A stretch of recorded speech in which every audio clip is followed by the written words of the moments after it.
broadcasting live from North Park Lounge, Richland, and the Hilltop Event Center. Good Sunday afternoon, Steeler Nation. John Phillips here for Steel City Sunday for 4 hours of pregame coverage. Bills and Steelers, 4:25 p.m. kickoff from the home formerly known as Heinz.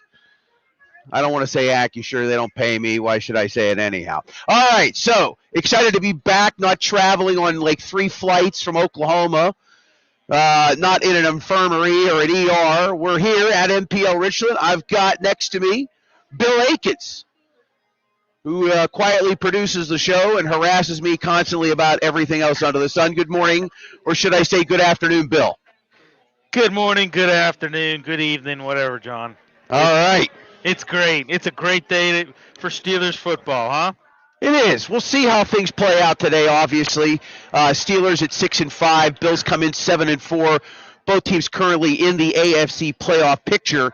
Right now, Steelers half-game lead in the North via the loss on Thursday night, the shocking loss that Cincinnati hung on the Ravens. What was it, 32-14 was the final score in that one. Joe Burrow coming back from that injury that he suffered and back in action and doing damage. Didn't miss a beat, huh? Didn't miss a beat. I hate to admit this. Since Ben retired, he's become my favorite quarterback in the league. I like him and Baker Mayfield. I've liked Baker Mayfield from moment one. But, yeah. So, do you ever see that I think he was in college. It was a senior year.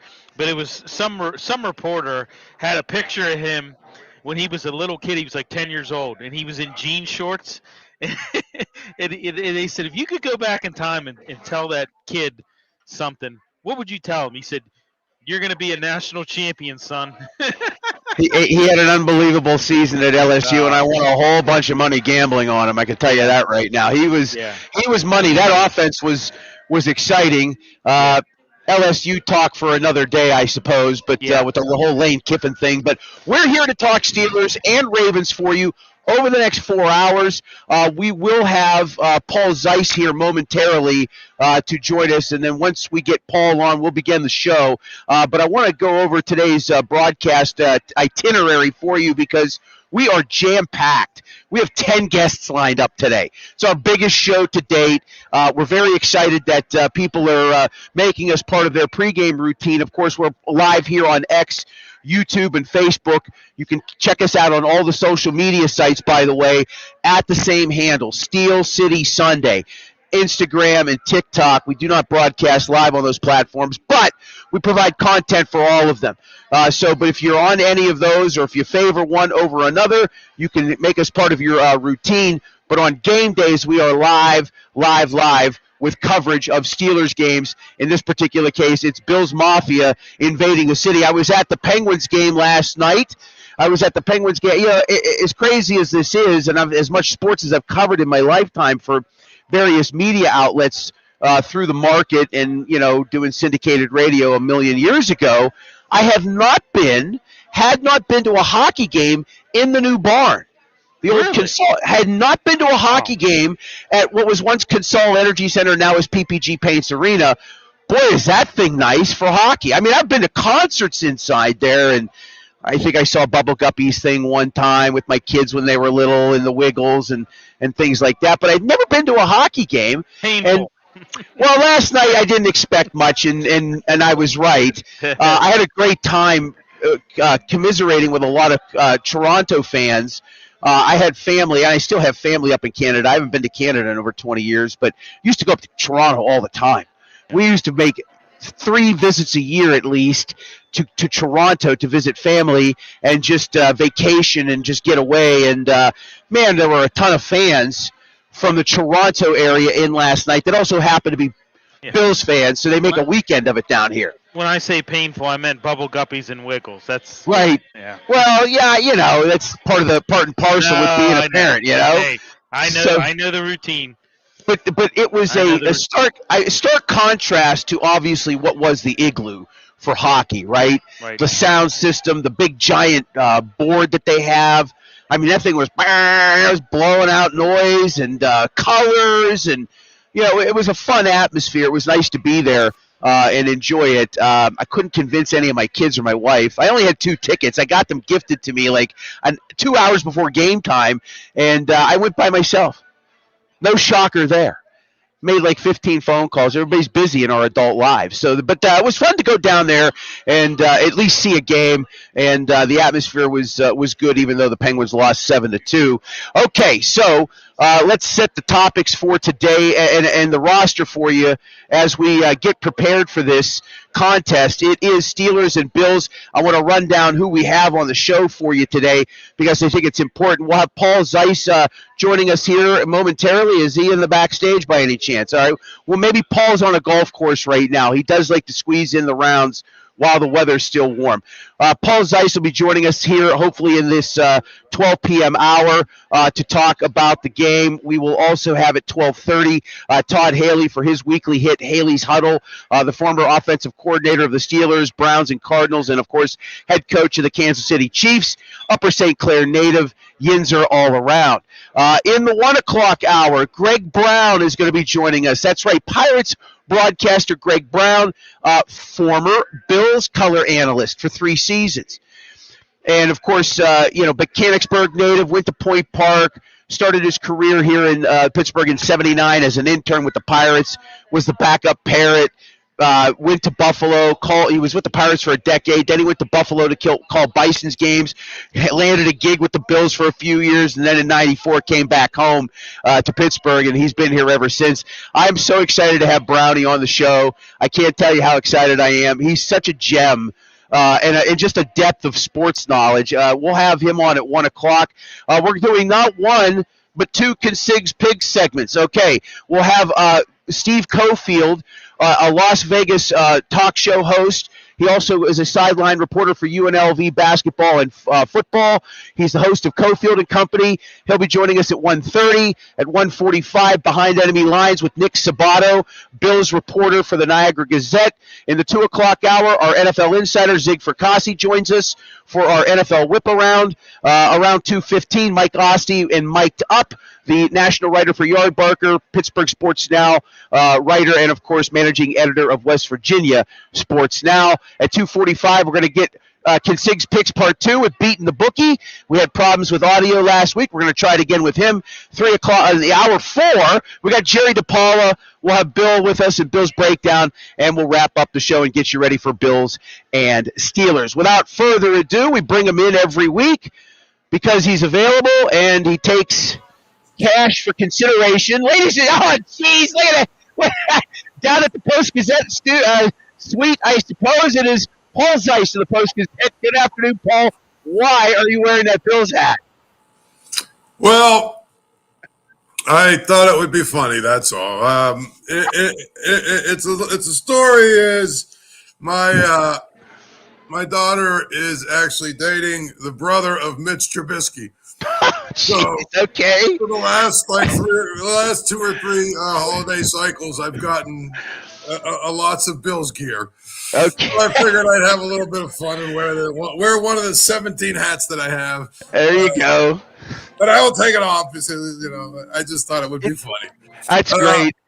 You've never lost your comedic chops, by the way. Yes. No, I know that there are probably some people that saw that and lost their minds. I mean, come on.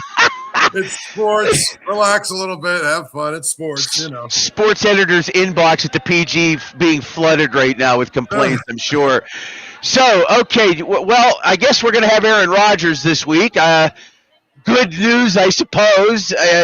Let's talk about how the week played out. Are you shocked that he's playing and starting? I'm not shocked. I mean, I think, it's one of those things where he's the guy that honestly is your starting quarterback. And if he can play, you know what, why not play? I mean, I think the question is what changed this week from last week? I mean, the injury is the same injury. The same way that you would protect it last week, you protected it this week. It's not like it healed in a week. So my question there is, what exactly are we going to do here? What are you going to do to change it? I guess is the question, right? Yeah. Absolutely. That's What changed is all I'm saying, well, yeah, and that's a big question, And I obviously you work with Jerry Dulac and Ray Fittipaldo; those guys have been covering the Steelers a long time. I didn't hear much scuttlebutt this week. I was actually off from work, and I was preoccupied with, like a lot of people, with Thanksgiving stuff.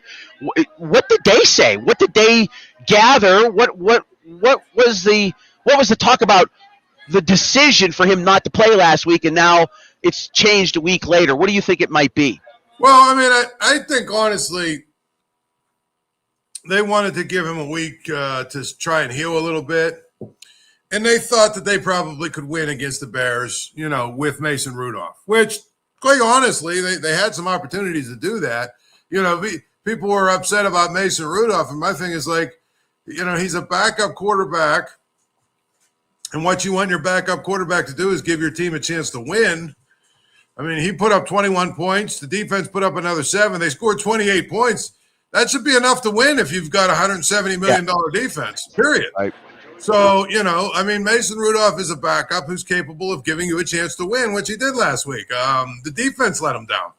So they kind of were right there. And I think the big thing is they were trying to figure out some sort of way to, put a cast or whatever on his hand to make him comfortable where he can hand off the ball and he can make sure that he can, take the snap and all the things you've got to do with both of your hands as a quarterback. Yeah. And I think they got 2 or 3 good days of work in and said, well, you know what? We didn't bring you here to watch.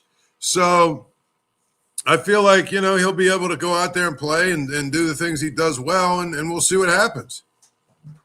We've got some comments already rolling in via YouTube. Ethan, how do you say that? Ethan is King 84 says Rudolph is a career backup quarterback, automatic loss if he started today. I don't know, probably. I mean, he played in that playoff game a couple years ago against this team, not exactly the same Bills team, not exactly the same Steelers team. He was serviceable, but they got blown out in that one pretty quickly, and it was over before it was actually started. Let's talk about the Bears game real quick, and a key element to that game that I thought was just really dumbfounding. That 3rd down and goal at the 2, when they're down 3, the Bears are at the 2, and they run nickel with 2 down linemen against the best rushing team in the NFC. Have you ever seen that look before in a full-line situation? I don't even understand what they were trying to accomplish there. Right. Like, what's the point of that defense in that situation against anybody? Forget about a team that runs the ball well. Right. Why would you use that defense there at that point? And, I think sometimes, again, these guys all outthink themselves, make it a lot harder than they need to, make it a lot more complicated than they need to. And the bottom line is down there at that situation, you need a lot of big bodies up around the offense or up around the line of scrimmage. That's what you need. And so I didn't like it. I don't even know that we got a sufficient answer as to why they were in that look, other than Mike Tomlin basically blowing off the question about it at the press conference. Yeah, right. Yeah, it was Brooke Pryor that asked that question. He was like, I don't want to get into how we. That was Chris Carter, I think. Okay. From your newspaper. Okay. Yeah. Okay. Yeah. So, and a fair question to ask, and odd for sure. Paul Zeiss of the Pittsburgh Post-Gazette joining us. This is Steel City Sunday, live from the North Park Lounge, Richland. People knocking our signs over. They don't care. This portion of today's show brought to you by Arch Masonry and Restoration. They are hiring in Pittsburgh, by the way, looking for block layers and bricklayers, concrete finishers, labor help. No experience, no problem. You can learn on the job. They have advancement programs and classes that can jumpstart your career in masonry and the building trades. 412-564-5733 or archmasonryinc.com to learn more. We've got Paul Zeiss joining us. We'll be joined by the coach himself, Todd Haley, in about 15 minutes. It is Steel City Sunday, a very festive atmosphere here at North Park Lounge, Richland. I don't know if you make your way up here or not, but they have these 6 rooms, Paul, that are decked out in all these Christmas themes. It's pretty wild. And the crowd is actually gathering here as we speak. Should be a fun event here at 4:25 p.m. Let's talk about Josh Allen. Look, for all the warts that the Bills have, and they have been bad on the road this year, 3 losses, they've given up quite a few points in each of those games. They still have an MVP player in Josh Allen. How do you stop him or at least slow him down today? I mean, I think what a lot of teams have figured out is you don't necessarily have to stop him because they can't stop you. So, right. I mean, and here's the other thing. The thing about Josh Allen is this year probably more than the last. Yeah, probably, he basically has to be Superman for that team to win. Like, he has to just take that team, put it on his back, carry them to where they're going, and get them across the finish line. He has a pretty good running back that he plays with. His offensive line is bad. He doesn't have a lot of weapons around him to throw the ball to. The defense is bad. I mean, you want to talk about MVP. I think if that team makes the playoffs, there's your MVP because no other player in the league is asked to do as much to carry a team as him. So, to me, he's going to make plays. But, the other thing is he gets caught up trying to make too many plays that are really difficult plays to make. And he ends up making mistakes. He tries to make hero plays a lot. And so I think, the key is keep him in front of you, and get him to the point where he's a little bit frustrated and starts trying to do things that probably is going to lead to him making mistakes. Yeah, and he does make mistakes. There's no question. He's got 8 interceptions this year, but he has a combined 28 touchdowns, 10 running, and 18 through the air. Outside of Khalil Shakir, who is their top wide receiver, he does spread it around quite a bit, but nobody has more than 565 yards receiving. So you are right. He is a Superman-type player for them, and if he doesn't do it all practically, they're definitely in trouble. I guess the Steelers are going to have to contend with another top running back this week, another team that does run the ball pretty well. For what it's worth, James Cook has been a pretty good running back for them over the last few seasons. He's already over 1,000 yards in just 11 games. He's only carried the ball 199 times. He's averaging 5 yards a carry.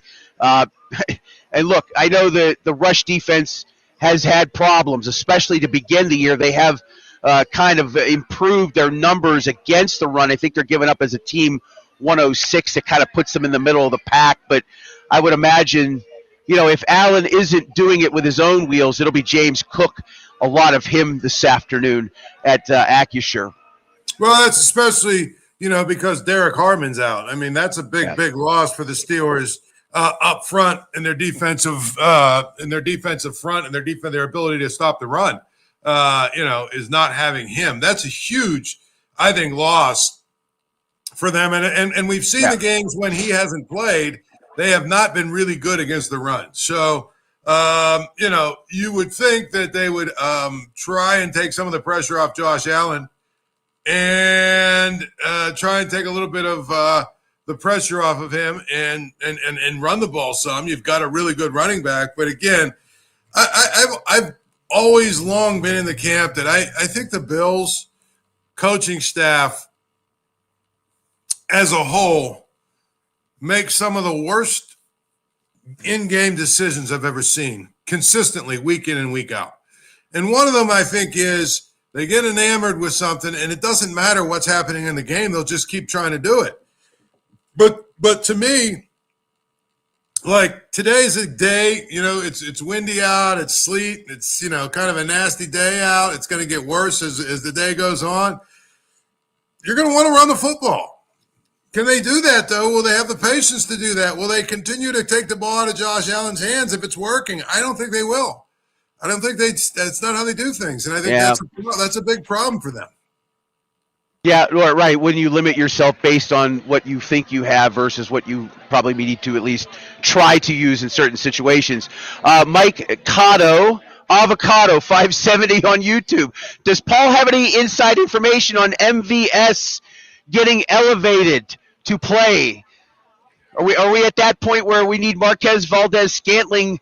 I asked Ray Fittipaldo about him earlier this week, and he basically just said, there's really no scuttlebutt or plan or anything to move him up yet. I think they brought him in as to just sort of be insurance, right? In case someone gets hurt. But the bottom line is they don't need, or in their offense, the way they run things, they don't want extra receivers hanging around. They want to basically just have as many spots available to tight ends as possible. That's the truth. I don't disagree with you. It has been befuddling, and I think we've talked about this. Why not put Jonnu Smith into one of those slot positions, or put him out wide? Move him around as a wide receiver. You've got to try something. You know what I mean? Like, you've got to do something. If you're not at this stage, bringing in a number two isn't going to happen, obviously, right? And they're picking up the scraps of the scraps out there to fill holes in potential places where they may need somebody to come in. It is baffling that they're locked in with this tunnel vision, and it just doesn't change, even though there's a fire completely all around them, and they're like the meme, the dog, where everything is fine. They're just sitting around and everything is fine while the room burns to the ground. Right. Well, again, if you ask me, they hired Arthur Smith because the head coach wants the offense to be conservative and wants the offense to be risk averse. And they want the offense to not turn the ball over and just stay out of the way of the defense. Well, I wrote this week in the Post-Gazette, I wrote a column that said pretty much the way to win this game is by letting your offense score points and win. Your defense, there's been this pipe dream that their defense is good enough to consistently be elite and win games and get stops and do all that other good stuff that they do. I don't know. I haven't seen any evidence at all that this team can consistently, over a 2 or 3 or 4 week period, play great defense. So to me, you play against a team like the Bills, whose defense is bad. You do what you do well, which again, they should be able to run the ball right at the Bills. Should be able to run right down them, and be able to do that all day long. Win the game by going out and scoring points. Period. Yeah, and they're not doing that. The defense is it's something different every week, right? They take turns. Whether it's the lack of the offense, their inability on third downs, their inability to 40% of their possessions are 3 and out, right? And then another week it's the defense giving up 30. They've given up 30 now in 5 games, which is the most under Tomlin, I think, since 2000.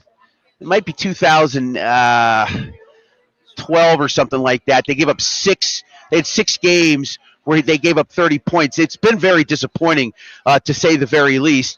We are Steel City Sunday, live from the North Park Lounge, Richland Hilltop Event Center. We've got Paul Zeiss joining us.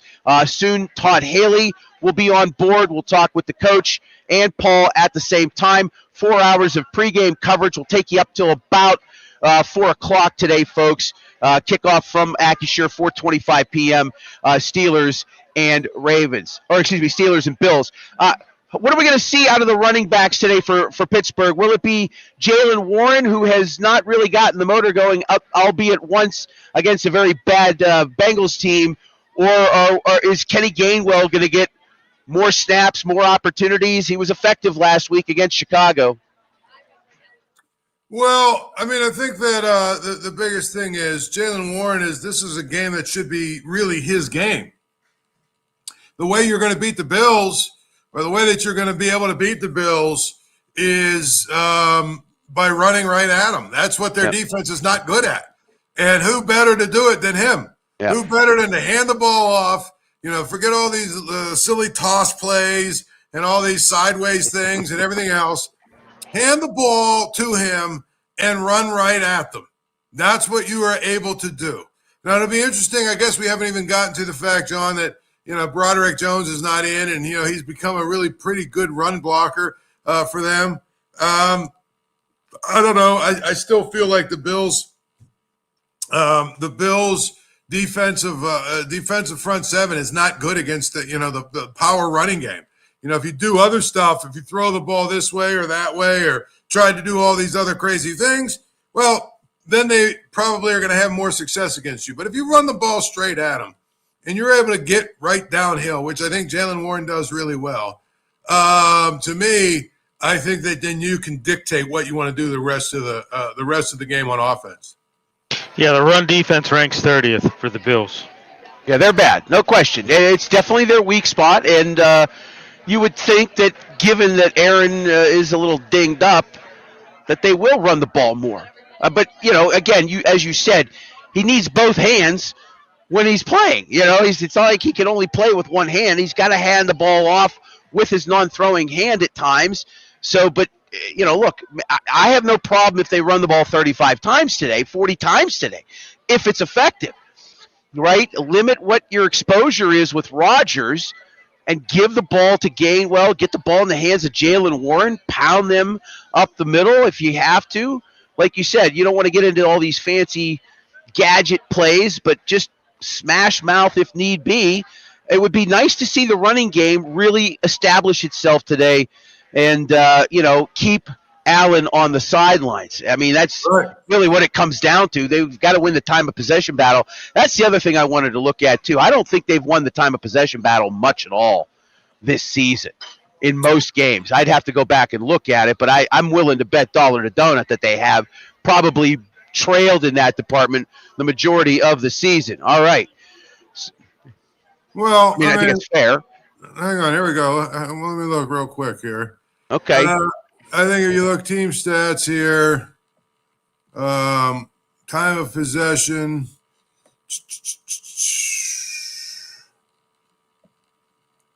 They have actually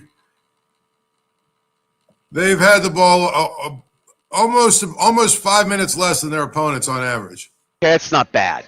32, 33, 32 and a half to like 27 and a half. Yeah. So the other teams have possessed the ball for about 5 minutes more than the Steelers every game.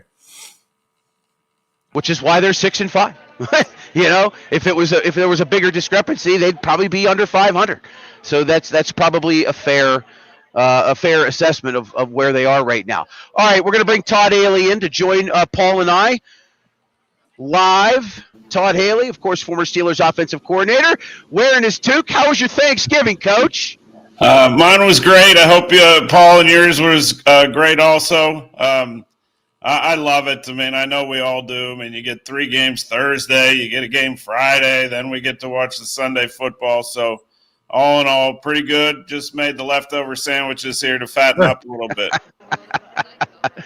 So I guess we'll get your thoughts on Aaron Rodgers to start. Did not play last week, obviously, with the injury, given a week to heal up. They're going to need him today. What do you anticipate Mike and Art Smith trying to do with him this week based on how he feels? Well, I think you guys were touching on it. I think the key is, what is it going to look like? Does he get under center? Because last week the offense wasn't the issue. We know that, but a lot of under center play. Probably the best the Steelers have ran the football last week. With Gainwell being heavily involved, and obviously Jaylen Warren. But what is it going to look like? Because you just in a weather game like they're going to be dealing with today. That was always the night before the game. We'd go in and say we'd see bad weather, high winds. All right, we're going to be in kind of a 4-minute mode. Normally, the plays you reserve for running out the clock when you have a lead. That's the type of game it appears it's going to be for a chunk of it anyway. So, can and will Aaron, be under center? I think is the key. And like I said last week when I thought he was going to play. The only tricky part, and if he practiced all week, he should be fine. But, handing the ball off to the right, it may be one of those reverse handoff deals like I've had quarterbacks have to do. I mean, you hold it with your right hand, you flip your hand over, and you put it in the pocket of the running back. So that'll be the critical thing, because you don't want to get one-sided, and running everything left. So that's what I'll be looking for. You look at the running game, Todd. And Broderick Jones is out. Looks like he's actually out for the season. Obviously I'm not an expert, but looked to me like he got better every week. He got a little bit better. It looked like he was a pretty good run, blocker. When you lose a key player like that from your offensive line, what kind of adjustments do you have to make in order to make sure that isn't exploited? Well, it's a lot. Not only are you playing a position that is ultra critical to protecting your quarterback, but involved in the run game, also. So it's a big thing. It's a scramble. At least they knew early enough I think they did that. They get somebody ready and get them acclimated in with the rest of the guys up there. But tackle not quite as important as an interior guy communication wise, anyway. And I would think that we'll see some slide protections going to that left side to help them out, where guard's helping, and then, include some chips, put a tight end over there probably more than you usually do. So, the good thing is they've had some planning time to handle it. But the bad thing is, as you said, I thought he was really getting better and looking like he has a chance to be a pretty good tackle. He did improve over the course of the season. I think that's very fair, a fair statement. And then of course, the injury, which is presumably putting his season to an end. Steel City Sunday continues live from the North Park Lounge, Richland Hilltop Events Center. We are broadcasting live till 4 p.m. today, getting you ready for Steelers and Bills. Todd Haley and Paul Zeiss joining us. Todd, what did you think of the Joe Burrow return Thursday night? Did you get a good look at him at all by any chance? And now, I hear some people are barking about Cincinnati making a late run now that he's back and could still potentially win the division with how things are very mediocre in the AFC North this year. Yeah, it's been kind of a weird. I mean, it really has. Steelers, were in a prime position to just take control of the North and have let it slip away here. The Ravens had a chance to get back to the top. They laid an egg, the other day. So, Cincinnati, I mean, I don't know what the percentages are, but I got to believe you got to win every game and you got to have a lot of things happen to even have a chance. But on that note, as you look at the standings in the AFC, the Steelers' best path to the playoffs to me is winning the division. If they don't win the division, and you look at like the Houston Texans coming on, you can never forget about the Chiefs. You got some teams that are going to continue to make some noise. The team I worry about most is probably Jacksonville. I'm not a believer in them yet. But Joe Burrow being out there, he gave him a boost. Flacco wasn't necessarily the issue for a chunk of the time he played, but when you get your guy back, it gives everybody. And the shocking thing was the defense woke up finally. The Bengals defense. So. But that's a long shot. But for me, the Steelers, your best way in is win the North. I mean, because if you get in that dicey water of starting to have to scoreboard watch, it's no fun. Well, go ahead, Paul. I was going to say, are you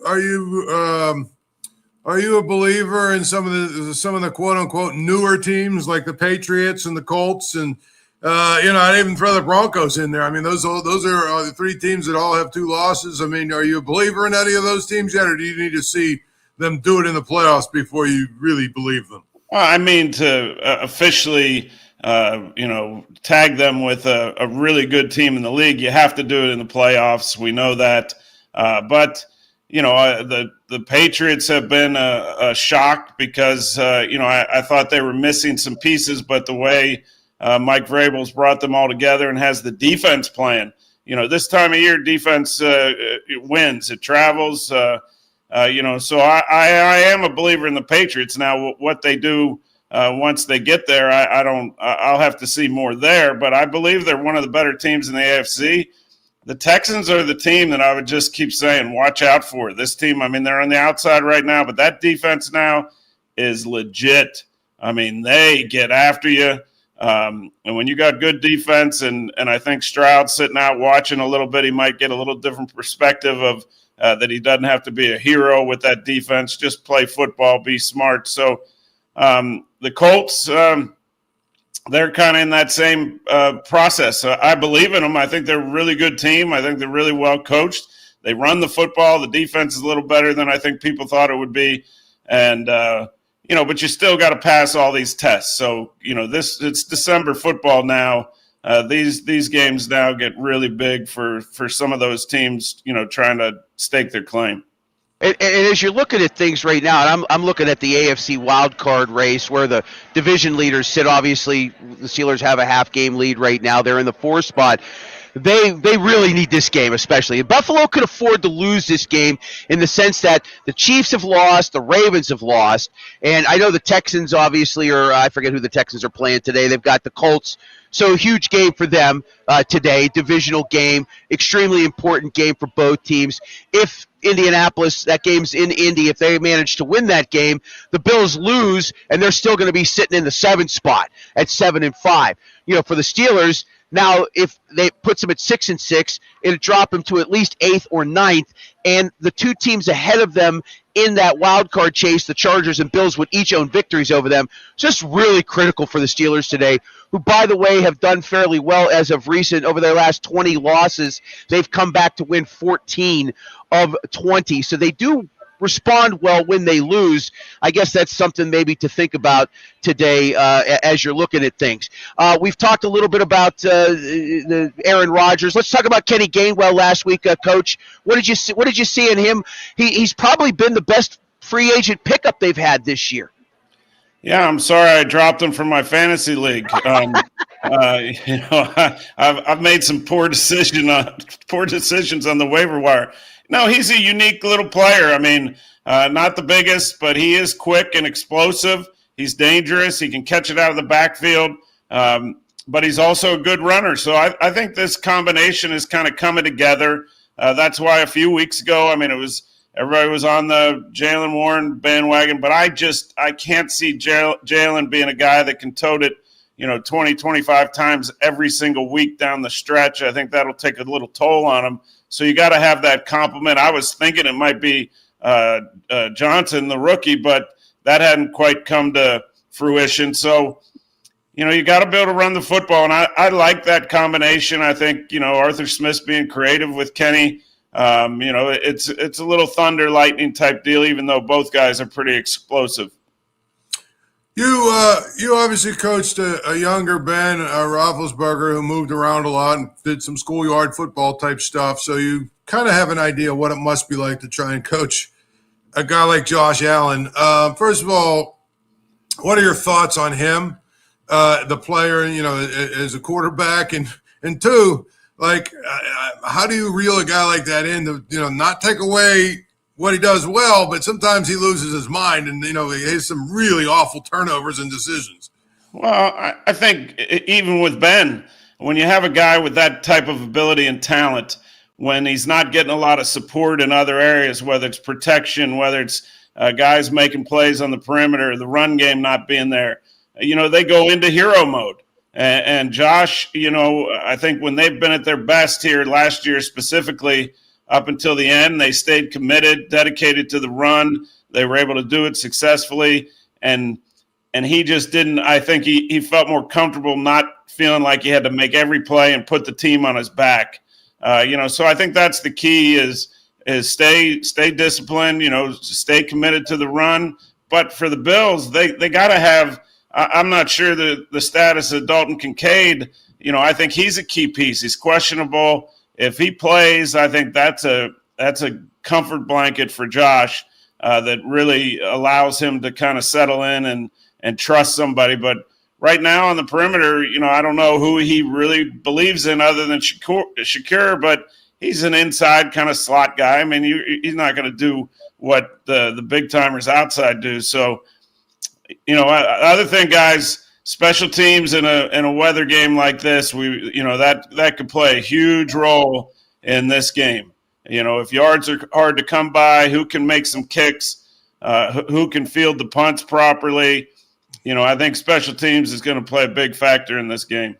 Yeah, and certainly the Bills are prone to turning the football over. Steelers are second in turnovers defensively. One of the few bright statistics for that defense this year. What do you attribute the defensive woes to, Todd? Where do you think the problem has been? I think they probably were counting on Warren being a factor as he developed throughout the year. That hasn't happened, due to injury.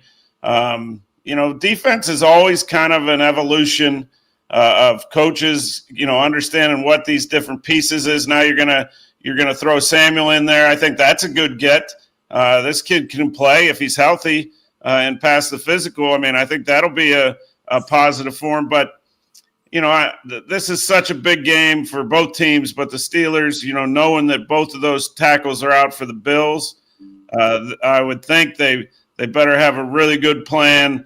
And with Josh, you can't just scream up the field. You got to be careful. You got to understand how to retrace steps, not allow him into space because, that's when he becomes ultra dangerous. So I don't know. I don't know on the defense. I mean, you see TJ do TJ type things last week, looked like he was going to be a game changer for him. But then just, tackling hasn't been great consistently.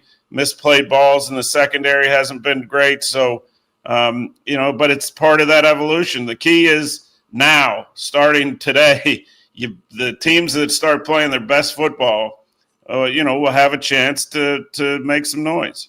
I'm going to bring Bill in here for a question for you, Todd. Go ahead, Bill. Hey, Coach. Hey, so, I was watching that Bills-Texans game from Thursday night. And, the biggest thing, everybody's obviously concerned about Allen running, but the biggest thing that I saw, I thought the Texans did a really good job. Their edge rushers stayed in their lanes, okay? They didn't over-penetrate. You didn't create any open escape routes for him. He only had 20 yards rushing. They were able to sack him 8 times. I think, if they can do that today, like I said, the edge rushers don't over-penetrate, don't create those open escape routes. I think you should just basically take a page out of what the Texans did last week. Yeah, ideally, but that Texans defense is so fast in so many areas. The Steelers, we got some fast players and cover a lot of ground, but, that's one thing. I don't know that you can exactly duplicate what, the Texans with the personnel they have were able to do. But that discipline aspect of it is, listen, I've beat my head against the wall as a head coach trying to make these defensive players understand that it can't just be about them. They're by nature, especially pass rushers, are a little selfish and they want to get sacks because they know that puts them on ESPN, that gets big contracts.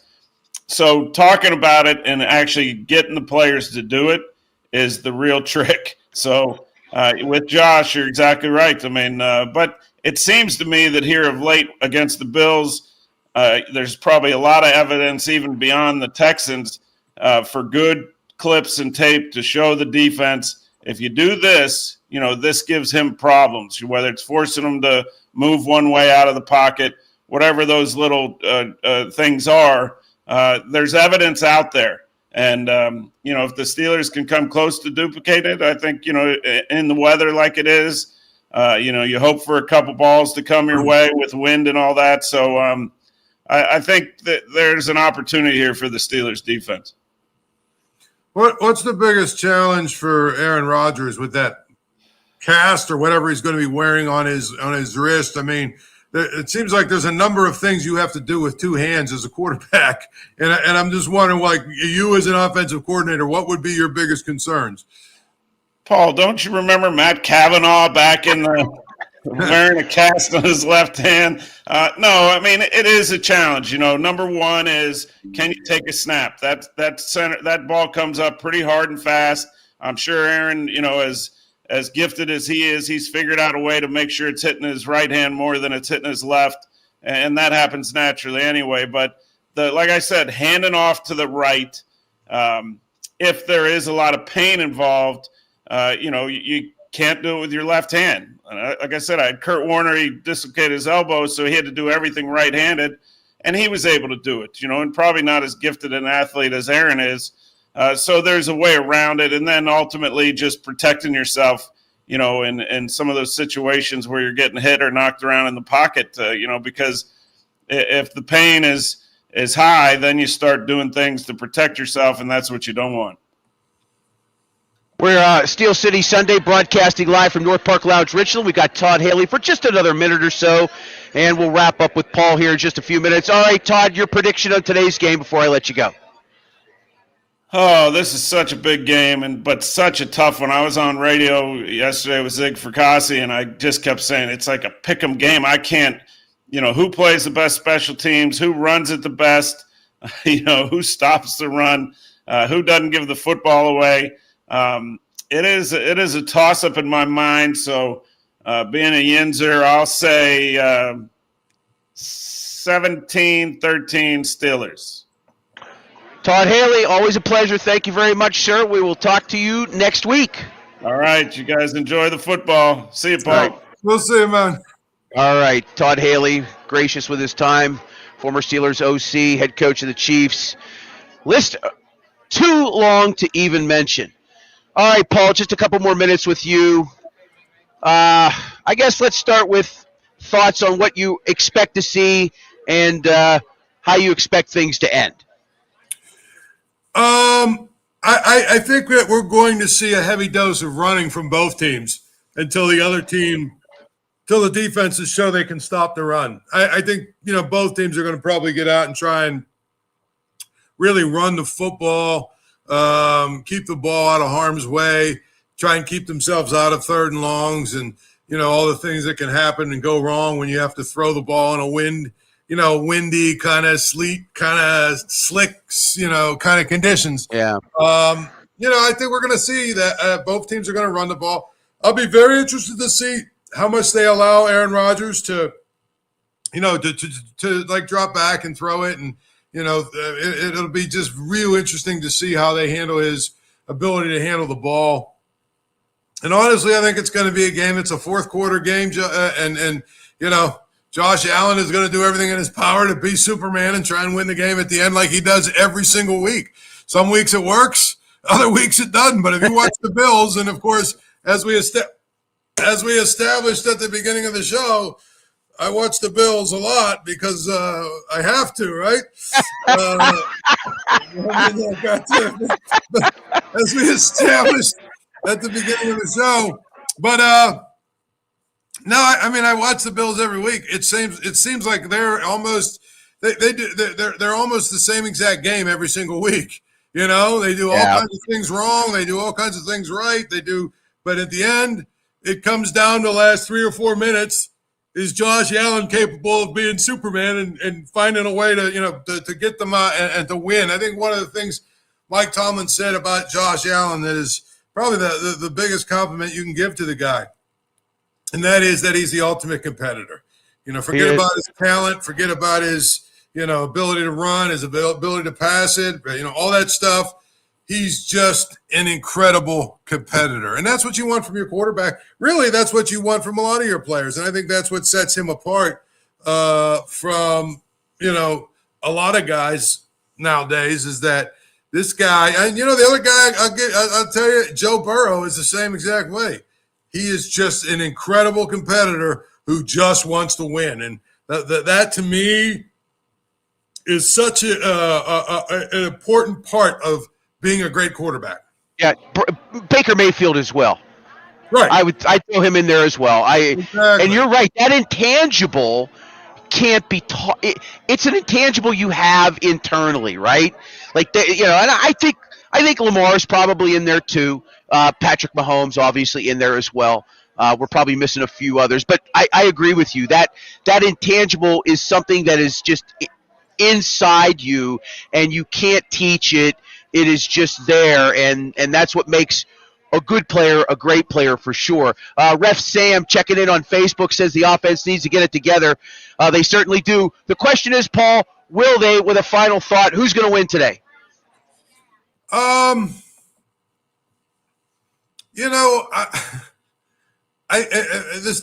Steelers are a win one, lose one, win one, lose one type of team. So they lost their last game and looked pretty poor doing it. They usually find a way to rally. So I'm going to pick the Steelers to win. And actually, I think Todd is probably close in that it's going to be a little bit lower scoring than people think. I'm going to go Steelers 20, Bills 17. You want to do a quick 5 pick 'em or no? You killed absolutely. me the last time. All right, let's do 5 games. We'll leave the Steelers game out of this since they're at 4 o'clock. How about New Orleans getting 5.5 at Miami today? The Dolphins have been on a bit of a run. I think they've won 3 straight now. Dolphins are playing well. The New Orleans stinks. I know that New Orleans has had a couple of weeks where they've looked a little bit, what I would call, they've looked a little bit lucid, but for the most part, they've been bad. 5.5 is a lot in the NFL, as you know, John. But I like the Dolphins to win this one at home, probably by 10 or more. So I like the Dolphins and throw away the point. I like the Dolphins minus the 5.5. All right, I'm going to take the 5.5. I think Taysom Hill is going to have a game today. I think the Saints outright in Miami to end that 3-game winning streak for the Fish. Let's talk about the Rams and Carolina Panthers. Panthers at home today catching 10 to a very good Rams team. I tell you, I think the Rams. Could you make the case the Rams are the best team in football right now? Yep. I mean, probably. I look at the way that they're playing. I think Matthew Stafford is playing out of his mind right now. I think at the end of the day, their defense is really, really good. But here's the thing: it's the NFL. And just when you think a team is going to, get off on a roll and all that other stuff, they get their toes stubbed. And I'm telling you this much right now: if I were like one of those handicappers, that you hear on the radio in the morning, yes, they pay a bunch of money to tell us all their picks. Yes, I might be screaming, I don't need the 10 points. I don't even want the 10 points. The wrong team is favored in this game. I like the Panthers to win it outright, but I'll take the 10 points just in case. All right. I actually like Carolina and catching 10 at home as well. Let's go to San Francisco and Cleveland. Browns hosting the 49ers. Browns are getting 5 at home. You want to talk about a game that nobody wants to watch. This is going to be the worst game of the day. I'm sorry. The Browns offense is terrible. The Browns defense is really good. The 49ers have struggled with their offense. It's kind of funny, John, but when you don't have great receivers, all of a sudden every offense, including the one by boy genius Cal Shanahan, all those offenses don't look quite as good when you don't have receivers, that scare people, and something maybe that the people around here should take a look at. Anyway, I like what was the line? 3. The Jets are a 3-point dog at home. No, 49ers and Browns. I'm sorry, 5 points. 5 points. Browns catching 5 at home. I like the Browns plus the 5. Okay, I'm taking San Francisco minus the 5. Falcons, this is a bad 1 o'clock slate. Falcons are at the Jets. Jets are getting 3 at home. Good Lord. I'll take the Jets plus 3 at home. I don't even have any rhyme or reason for it other than I just think the Falcons stink too. I agree. I like the Jets outright, actually, as well. I would play the money line plus 130, but I'll take the Jets plus 3 in that. Last game, just because I want it to be another stinker, quasi-stinker, Jacksonville at Tennessee. Titans getting 6.5 at home. Jacksonville should win going away, but Jacksonville doesn't blow anybody out. Jacksonville is the ultimate plays to the competition. Jacksonville will probably win this game, but they're going to basically need a last-second field goal to do it. So I'm going to take the points with the Titans, which is incredible because the Titans are one of the worst teams we've seen in 10, 15 years. But I'm taking the points. Yeah, they're bad. I unfortunately am going to be joining you with Tennessee plus 6.5 on that one. He's Paul Zeiss. You're the best, Paul. I wish you nothing but. By the way, is it a prerequisite to wear the hat while you get thrown through a table? Yes. Well, I think that they've often wanted to throw me through tables. Fair enough, Paul. Thanks for joining us as always. You're a good man. All right, brother. We'll see it. We'll do it again. Thanks. Yes, sir. Paul Zeiss, Pittsburgh Post-Gazette, joins us every week. He's always gracious with his time, and it's a pleasure to work with him again. It's an absolute pleasure. Did you hear? I was in my SoundCloud recently. Did you hear the little piece that I sent in the group chat? Did you hear that by any chance? So when I worked with Paul when he was doing the evenings with the fan. I did. Yeah, did you listen to that? Yep, I did listen to it. Yep. I'm telling you, I had great times with virtually everybody over there, with the exception of one human being who shall remain nameless. But my last 2 years there, I was just updates, and I worked primarily in the evenings with Paul, and I just had such good chemistry with him. He's such a solid guy, so knowledgeable about all things, not just sports. You could talk life and other things with Paul, but it's great that we are able to have him weekly on the show. That's part of what we're doing here. If you're new to our broadcast, welcome. We are Steel City Sunday. We are sponsored in part by Arch Masonry and Restoration. Arch Masonry and Restoration, at this time of year in the north, when it gets colder, contractors tend to slow down. Arch is not. They are busy. They are looking for restoration people. They're looking for brick masons, block masons. They're looking for concrete people. They're looking for labor help. If you've never worked in construction, that's okay. They have programs that can help you get a career started in the building trades. You can call them 412-564-5733 or reach out to them via their website, archmasonryinc.com, to learn more. They've been our sponsor, along with North Park Lounge Richland, since the beginning of the season. They continue to be on our side in terms of helping us put this show together every single week. We can't do it without them. I thank them. We thank them for being a part of our weekly show. All right, live from the North Park Lounge Richland, I am John Phillips, hosting another three hours. This game was so big, we're doing 4 hours of pregame. That's how big the show is. Coming up in just a few minutes, Greg Brown. Is he in the backstage by any chance? Let's bring Brownie in. Let's just get it over. Let's just get this thing going. I'll tell you, one of the finest human beings known to man. I'm telling you right no lie. Listen, those were some lean days when I was doing the phone zone, and and you were just there every single time. By far, the most booked guest in my 3 years there, Mr. Greg Brown. Good to see you, Brownie. How are you? How's your off season? It's beautiful. It's flying. It's absolutely flying. I love it, though. I love it. Best time of the year, man. It is. It's a good time, no question about it. Not just for adults, but for the kids certainly.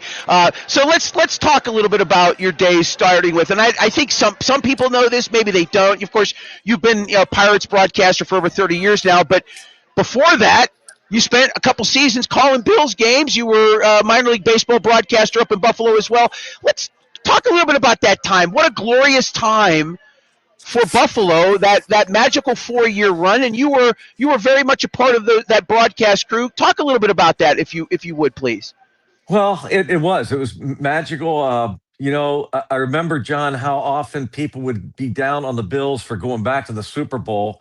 It's like they became the most hated team in football because people were sick of them.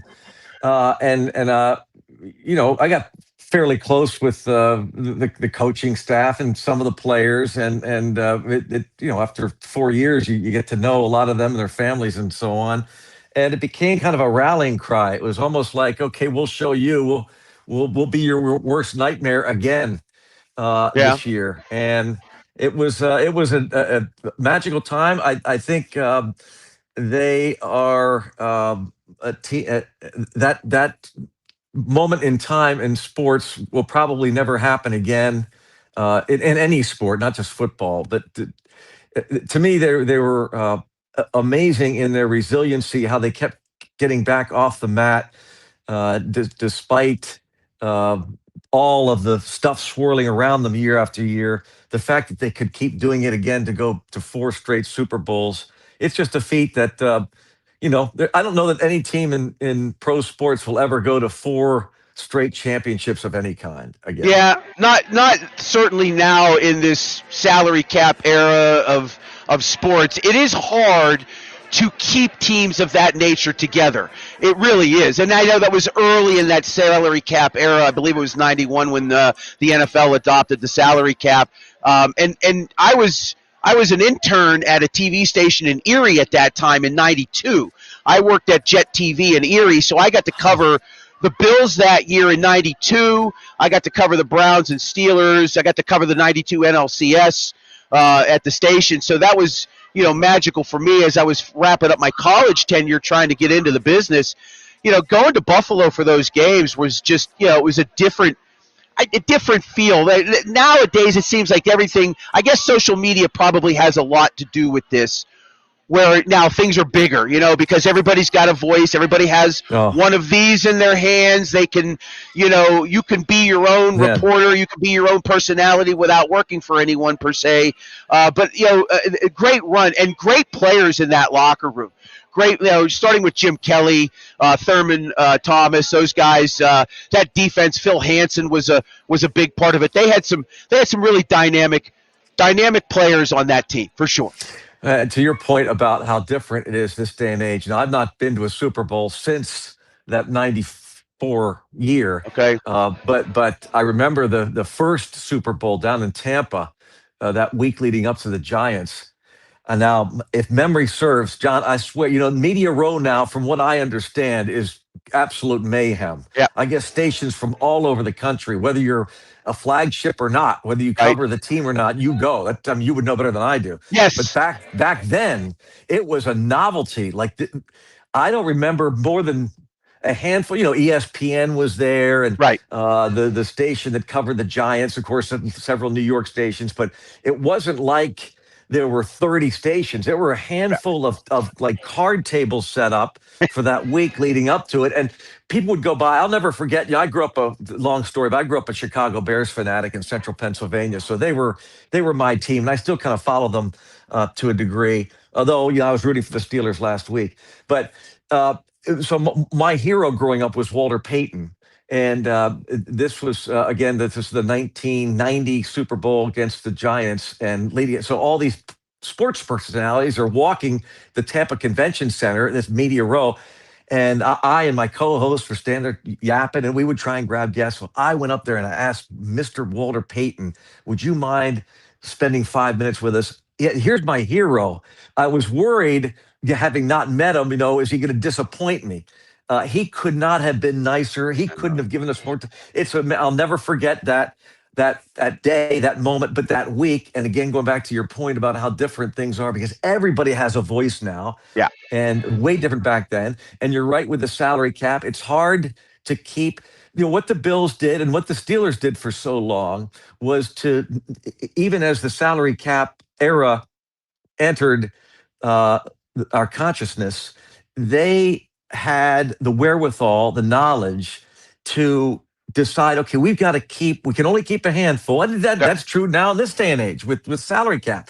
You can only keep you've got to make a determination, the handful of guys that are critical, and the Bills kept their skill guys intact for all those years. You mentioned them. You mentioned Jim Kelly and Andre Reed and Thurman Thomas, and they had Keith McKellar and Pete Metzelaars, and the line, with Glenn Parker and Jim Richer and those guys, and Kent Hall, and the defense with Cornelius Bennett and Bruce Smith and Nate Odoms, Shane Conlon, Andre Reed, of course, and many Hall of Famers. But they were so smart in how they kept the core group intact, even at the advent of the salary cap. Yeah, no, absolutely. One of my other favorite memories of that year, especially 92, was coming up to Buffalo. And I don't know if you know Mike Gallagher. Do you know Mike offhand? Yes. So Mike was a staple at Jet for many years. He's down in Tampa now, but he did a little thing with this young woman named Maria Sandstone. She was a little girl back then. She was 9, I think, at the time. And I don't know how he discovered her, or if she was a friend of the family's. but he started doing this little segment called Down to Size with her, and it became a phenomenon. The NBA set up a meet in Cleveland with her to do a segment on Michael, and they brought Michael Gallagher, talk to the Bills. We came up there. We got to do. He used to do a TV show, Jim Kelly TV show or whatever it was. It was an hour or whatever it was in a studio at one of the TV stations, and we actually got up there and got a chance to actually talk to Jim. For a few minutes, and it was, but it was special. It was a special time. Met Michael Magic Johnson at a Bills game. He was at the opener that year. He was at the opener that year. Yeah, he was at the opener. I got to see Deion Sanders play against them. That was a game. I met John Daly at a Bills game that year. Because he was a friend of the quarterback John Elway. He was a good friend of his, still is presumably. Oddly enough, Daly is a friend of Tuffy Schallenberger, who owns the Riverhounds that just won the USL championship. So it kind of all tied together. But so crazy stuff. Yeah, full circle, if you will. So Greg Brown joining us, kind enough of him to come on board for a few minutes and talk about his time with the Bills. Football for yourself in this off season, you enjoy it? Are you a big fan of the NFL? You mentioned you're a Bears fan, but do you find yourself on Sundays on the couch watching football? Well, yeah, I was a Bears fanatic growing up. Now I followed them from afar, and really to a degree, I don't get into the NFL until it's too cold to go out, because during the summer I'm in watching a game or doing a game every Saturday and every weekend. I work every weekend. Yeah. So an opportunity in the fall, but then when it gets real cold, now's about the time. Now, especially the last handful of weeks. Now I'll start to gear up and follow it closer. But I'm a casual fan now. I used to be really into it. John, you know the way it is. I used to work 12 months. I used to do baseball, football, and hockey and basketball, and did sports talk and did it all.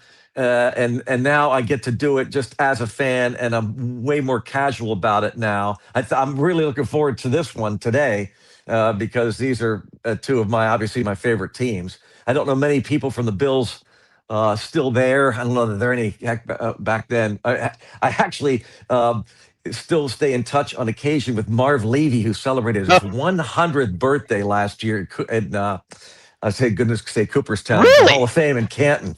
They honored him, and many of the Bills players, including Jim Kelly and Andre Reed and Cornelius Bennett, showed up for it. And he's still going as strong as ever at the age of 100. Hall of Fame coach Marv Levy.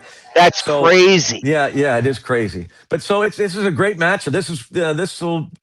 Now I know they've met many times since I was in the booth, but the last game that I remember these two playing, of course, was the last one they played was actually after the Bills beat the Steelers here in Pittsburgh, following the greatest comeback ever against the Houston Oilers, that wild card game in the '93 playoffs. So the Bills beat the Oilers in Buffalo. That 35-3 started the second half, and they came back and won that game. I think 41-38 was the final. So they beat the odds there. They got to go on the road again. They come to Pittsburgh, and pretty sure it was Neil O'Donnell, and Frank Reich was still quarterbacking because Jim Kelly wasn't right yet. And the Bills looked like they're going to dominate. The Steelers looked like they're going to dominate the Bills. They led 3-0 at halftime, and Bills looked out of sorts. They're working on just 5 days prep, 6 days prep, because they had played the wild card game on a Sunday in Buffalo. And that divisional playoff game in Pittsburgh at Three River Stadium was on a Saturday. So a short work week. Okay. And they looked like all out of sorts. Steelers led 3-0 at the half. And then the Steelers made all kinds of mistakes. Neil O'Donnell wasn't good. Frank Reich connected on a couple of big plays. The Bills defense then kicked it into high gear. And I think they won 20-3 or 23-3 and then advanced to the AFC Championship game, and of course went back to the Super Bowl. Then they went back to Three Rivers, I'm almost positive, in that '93 season, and this time the Steelers shut out the Bills. I believe it was 20-0. They knocked out Jim Kelly the Steelers did. They knocked him out, a concussion after the first half, and Frank Reich was his first game of that year, the 93 season. It was about 9 games in, and Frank Reich came in and was not sharp, and the Steelers dominated. Now, again, I know they've played 100 times since, and I'm not even sure what the series is since that time, but I do vividly recall that, of course, playoff game here in Pittsburgh after the wild card win over the Oilers, and then coming back here. Oh, it was a Monday night where the Monday Steelers night shut game. out the Bills. That's right. Yeah. Yeah, Bill Gaines has a question for you. We'll bring Bill in here real quick. How you doing, Bill? Hey, Bronny, how you doing? Bill, what's going on? Oh, not too much. Yeah, hey, what was the game, the playoff game? So I'm 45, so obviously I grew up watching those Bills, make their run, and unfortunately not being able to win the big one. But what was that game? It was a playoff game. I remember it was the Steelers up there, and it was really foggy. I remember it was like you could hardly see the field. It was so bad. Was that the 93 or was that the 92? I forget. What year was that? Boy, I don't remember a foggy playoff game because I think they played a couple years later. I think the Bills and Steelers played in a playoff game after I came back. Okay. And I thought that was here. Yeah. I could be wrong, but in terms of like playoffs, so there was that. It was it would have been the 92 season, but it was the 93 year in January that they played the Oilers and won that. And then they played a couple years later, and then of course they played last year, right, in a playoff game. So I'm not sure that there's a fog game that I can recall. Maybe I don't know. It might have been a regular season game. I could have swore that it was a playoff game, but yeah, I mean, most of the games I remember in Buffalo were freezing, man. Yeah, and wind. I just remember, those Buffalo teams back in those days were so fun to watch. I mean, you had obviously Jim Kelly, the Pride of East Brady, Thurman Thomas, Bruce Smith, Don Beebe, Pete Metzlars. I mean, Christie, and Daryl Talley. He was always one of my favorite guys. And I remember him. He used to have those Spider-Man sleeves, the blue Spider-Man sleeves. Yes, good call. Love that. Yeah. I was always, what a memory. Yeah, I was always a fan What a memory. Of that. Yeah. I was thinking when John asked about me coming on, I thought, heck, I've not really been all that in touch with the Bills lately, but trying to think of a pattern, something that is similar to my time there in the booth and what's going on these days, and can you relate? And I think it's probably fairly similar. It looks like, the Bills just have had a run. Now, are they still?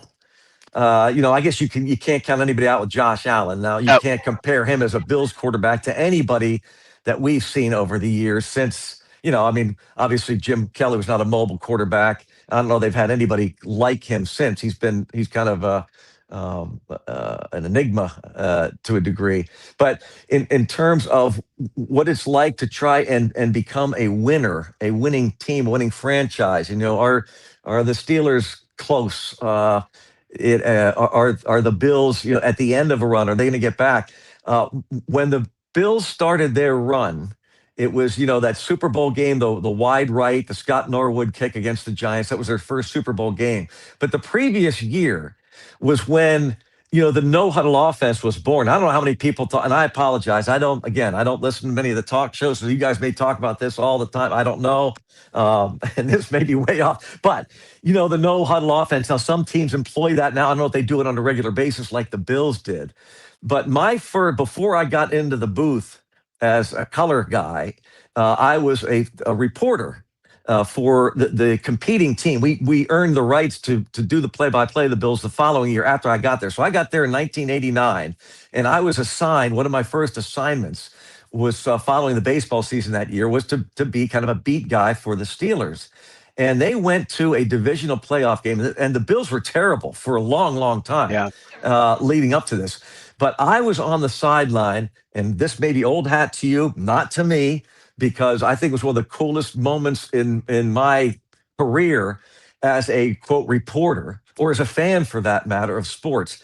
I was assigned, for whatever reason, on our station. Eventually, as I said, we got the rights. We won the rights to do the play-by-play the following year, but we were on a competing station.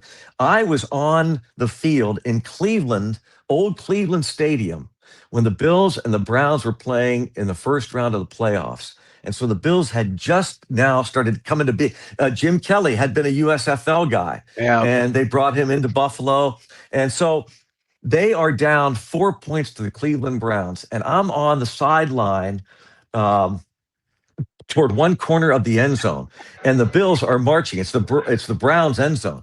And Jim Kelly, with less than 2 minutes left, is basically handed the offense by Marv Levy. Like they're down 4. They went to the no huddle at that moment. This is turned out to be the last game of their year because there's a playoff game they would lose to the Browns. But I will never forget, I was standing on, because it was wet and I don't know if guys, you're too young to remember old Cleveland Stadium. That was old Municipal Stadium, right? Oh, man, yeah. Not me. Go ahead. I don't know, John. I don't know about that. So anyway, I'm down by the Browns end zone on one quarter, and here come the Bills. Jim Kelly, he's marching down. Listen a minute. They got down to about the 11-yard line. He spiked the ball with, I think, 9 seconds. It was within 10 or 9 seconds. So if you can imagine, that place held, I don't know, 95,000 people. It was big building. It was crazy. Yeah, it was crazy cold. I'm certainly not prepared for it, but standing on like plywood right near, in this day and age, you'd never have a reporter like, bro, I could have taken one step and been in the end zone. And Kelly on second down and down 4, 9 seconds left, goes back to pass. The other corner of that end zone where I'm standing, a guy named Ronnie Harmon was a running back for the Bills then. It was like slow motion for me. He is wide open in the other corner of the end zone. Kelly throws him a perfect pass. If he catches it, they win. They go to the AFC Championship game against the Broncos that year. Instead, it slips out of his hands. Kelly then, the next play, tries to throw it over the middle with 4 seconds left to Andre Reed's picked off. The game is over. The Browns go to play the Broncos. The Broncos beat them in the AFC Championship game. They go to the Super Bowl.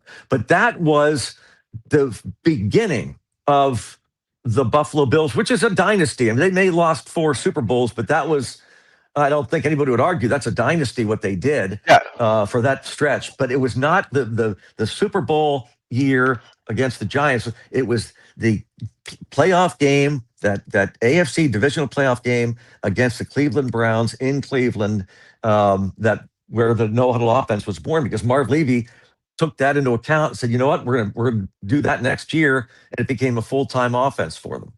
I will say that was the year Ernest Biner fumbled that ball late. The Browns should have won that game. That's right. They should have won that game that year in Denver.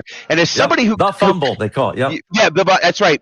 And as somebody who covered games for a brief period in Cleveland, worst stadium I've ever been in my entire life. Oh, horrible! That place was a death trap.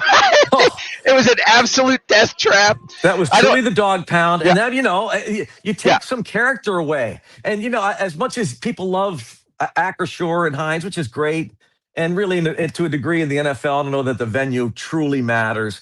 But man, John, for those of us old enough to remember, I mean, I practically lived at Three River Stadium for years. I knew every nook and cranny. I had keys to every door. I could, for almost every Steeler game, I would walk in and I can say this now, statute of limitations is up on me, but I would sneak in and I would watch all those games. I'd go up behind the grounds crew and hang out with them.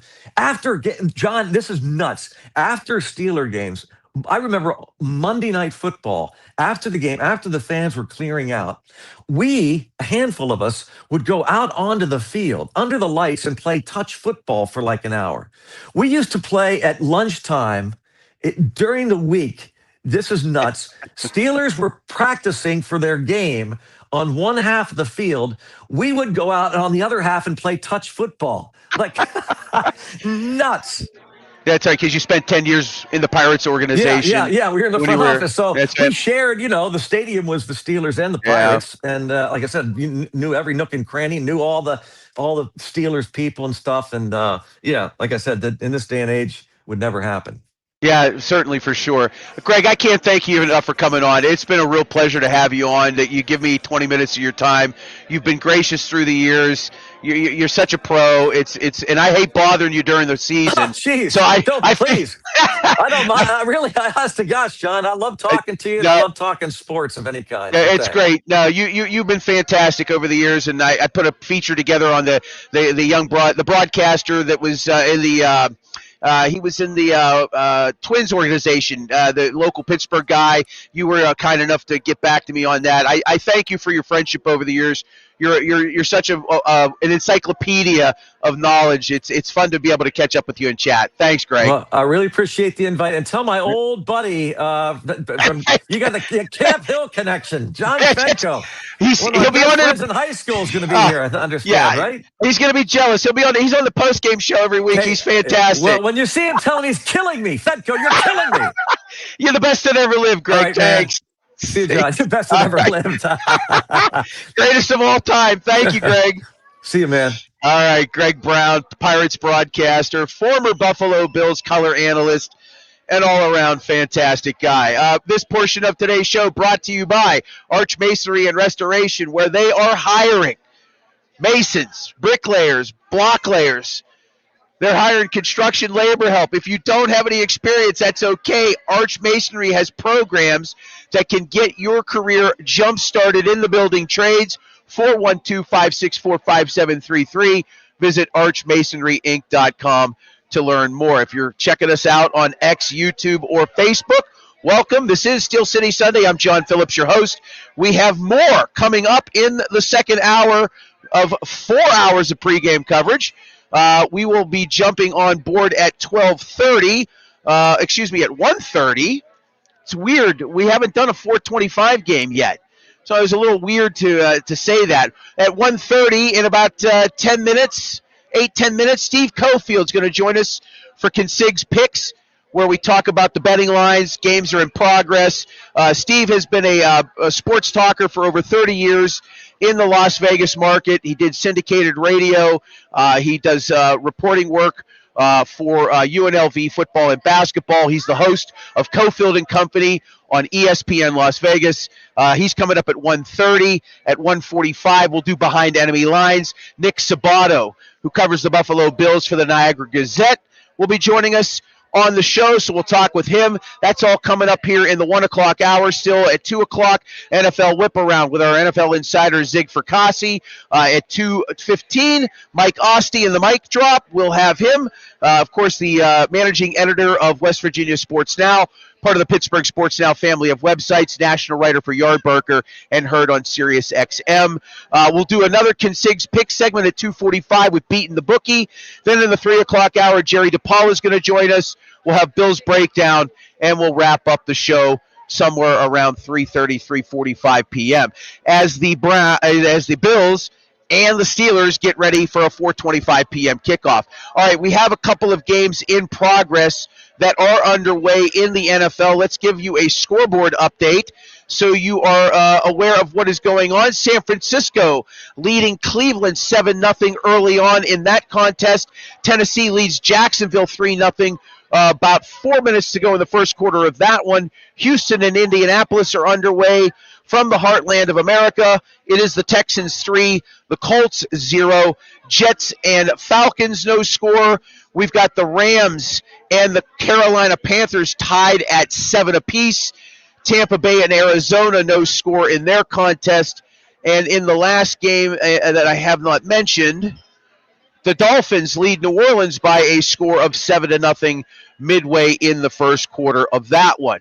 I'll bring in Bill Akins. Let's quickly say David Lee Roethlisberger via X saying, "What's up? How you doing?" The Rams look strong. They just gave up a touchdown. That game is tied 7 apiece. If you want to comment on social media, we'll be happy to respond to you. All right. Hope you're okay with me doing this spot on the phone. Just finished my own live show. No worries.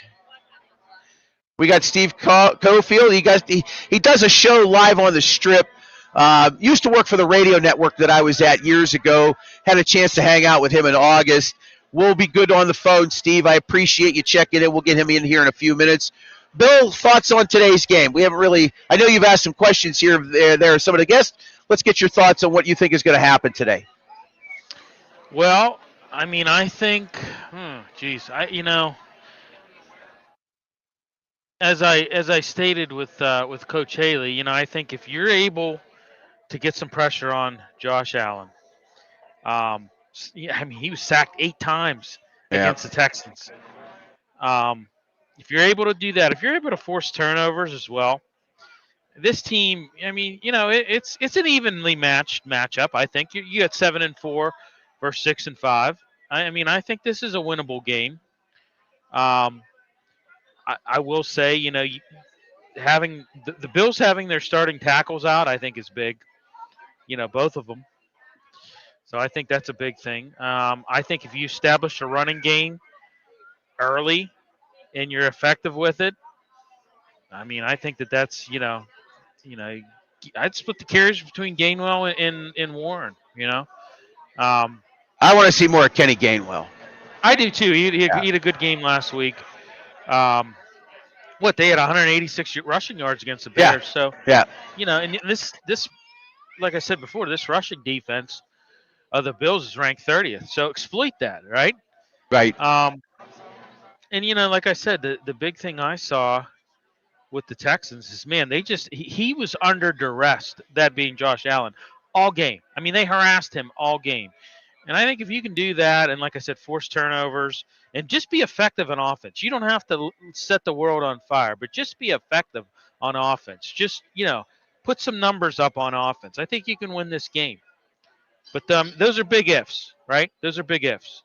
Yeah, 100%. 100%. They need to run the ball a lot. No question about it.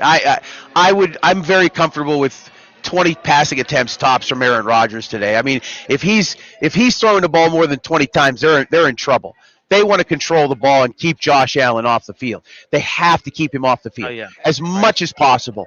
And that means controlling the football by running it against a very porous rush defense. Correct. Whenever you establish a running game and you run the ball effectively, you're going to win the possession game, right? Yep. You will.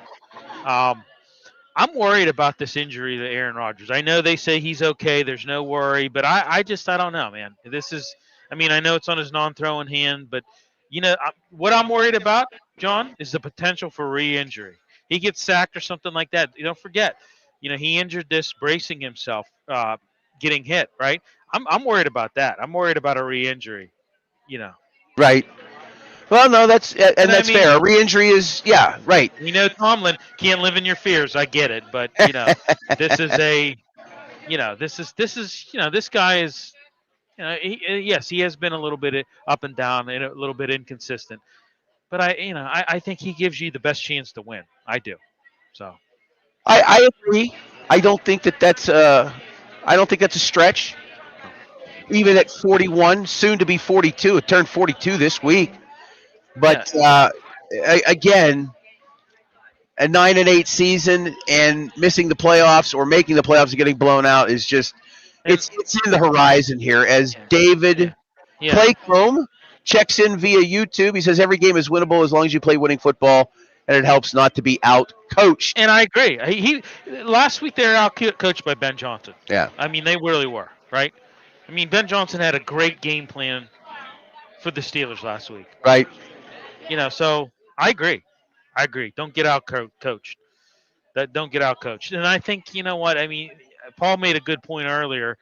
Bills have had some issues coaching decision-wise. Right. They've had some issues play calling. I think their play calling has been Josh Allen's kind of saved the day for them. He's the Superman. But they've had some issues with clock management as well. So, you shouldn't get out coached by the Bills. You shouldn't. But, right. You can. It could happen. Yeah, it could. Hopefully, Steve is going to be in the backstage here in just a few moments. Steve Cofield will be joining us from Las Vegas, Nevada. The busy guy. Guy works 7 days a week this time of year. When he's not doing his weekday show, he's got UNLV football and basketball to deal with. He had UNLV and Nevada. They played last night in Reno. And now he's got a Sunday show that he does live on the Strip. Hopefully he'll be popping on here in just a few minutes. I'm just trying to make sure. Get the.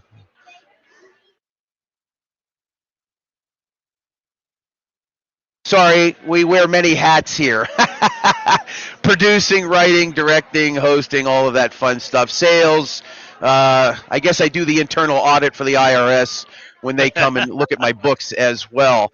So this is Steel City Sunday. Welcome to our broadcast. If you're hanging out with us on X, Facebook, or YouTube, welcome to the show. Tell some friends about us.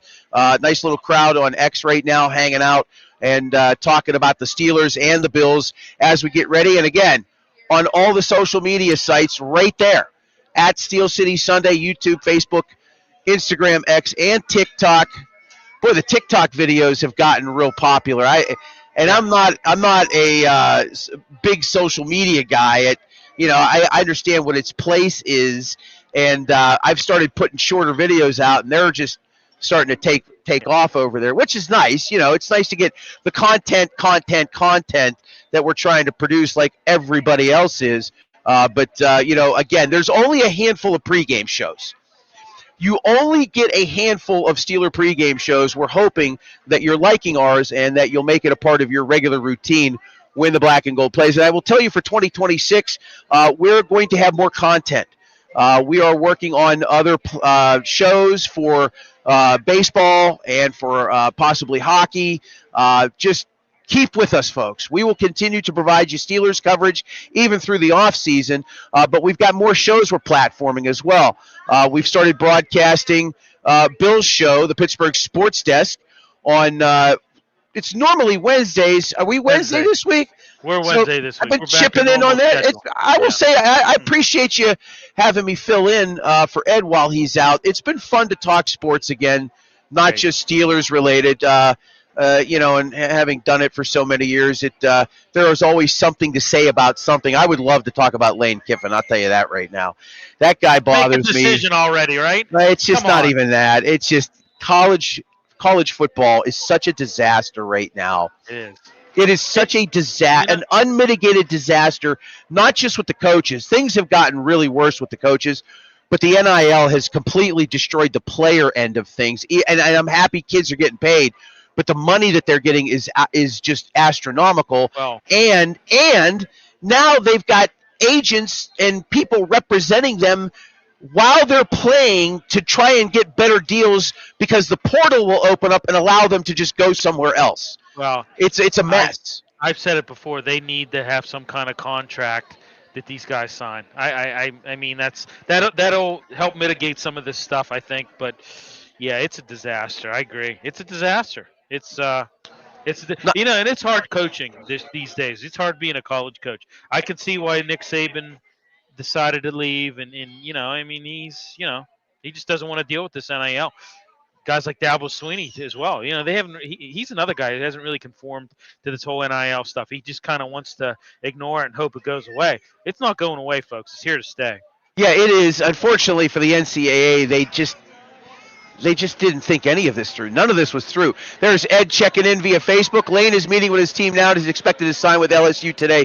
What a total disaster. We'll talk about more of this Wednesday. I want to, obviously it's a Steelers pregame show, but it's just the most insane thing. He's going to 7 years, $100 million. I would sign too. Yeah, I would. Yeah, of course. But I mean, you can't. Yeah. Why can't they do this at the end of the year? Is my question. But we'll talk about that on Wednesday. Good question. All right, waiting for Steve Cofield to join us. Link to L Wise guy, Mr. Sunshine. Okay. Do we need to send the link again? No, you sent it. You copied that and sent it to him. Hopefully he'll find it. By the way, wasn't it awesome to have Greg Brown on? It was. I mean, it's just it's funny because I reminisce about those Bills teams. I mean, I was a young kid there in the '90s, but boy, they were fun to watch. I mean, there were so many good guys on those Bills teams back then. Yeah, no, they were fantastic, and covering those games were great. I mean, Steve Tasker, I liked him. Tasker. All of them. Yeah, it was. I probably covered 5 games that year. We had, I went to a couple of Browns games, went to a couple Steelers games. I was at the Steelers game in '92 when Aldell Gricko missed that 40-yard field goal in that 21-20 loudest game I think I've ever been at on a field. That was also the game where Rod Woodson knocked out Warren Moon. I've never heard a hit. That sound still echoes in my head. Then Cody Carlson came in to finish the game. I remember that. Yeah, and so I'll never forget being on the sideline of that game, looking at Moon. I was probably 15 feet from him. He was out in space for a couple No weeks. clue where he was, buddy. Yeah. No clue where he was. Yep. Yeah, he got leveled by Rod Woodson. It was pretty devastating. Looks like he's in. Okay.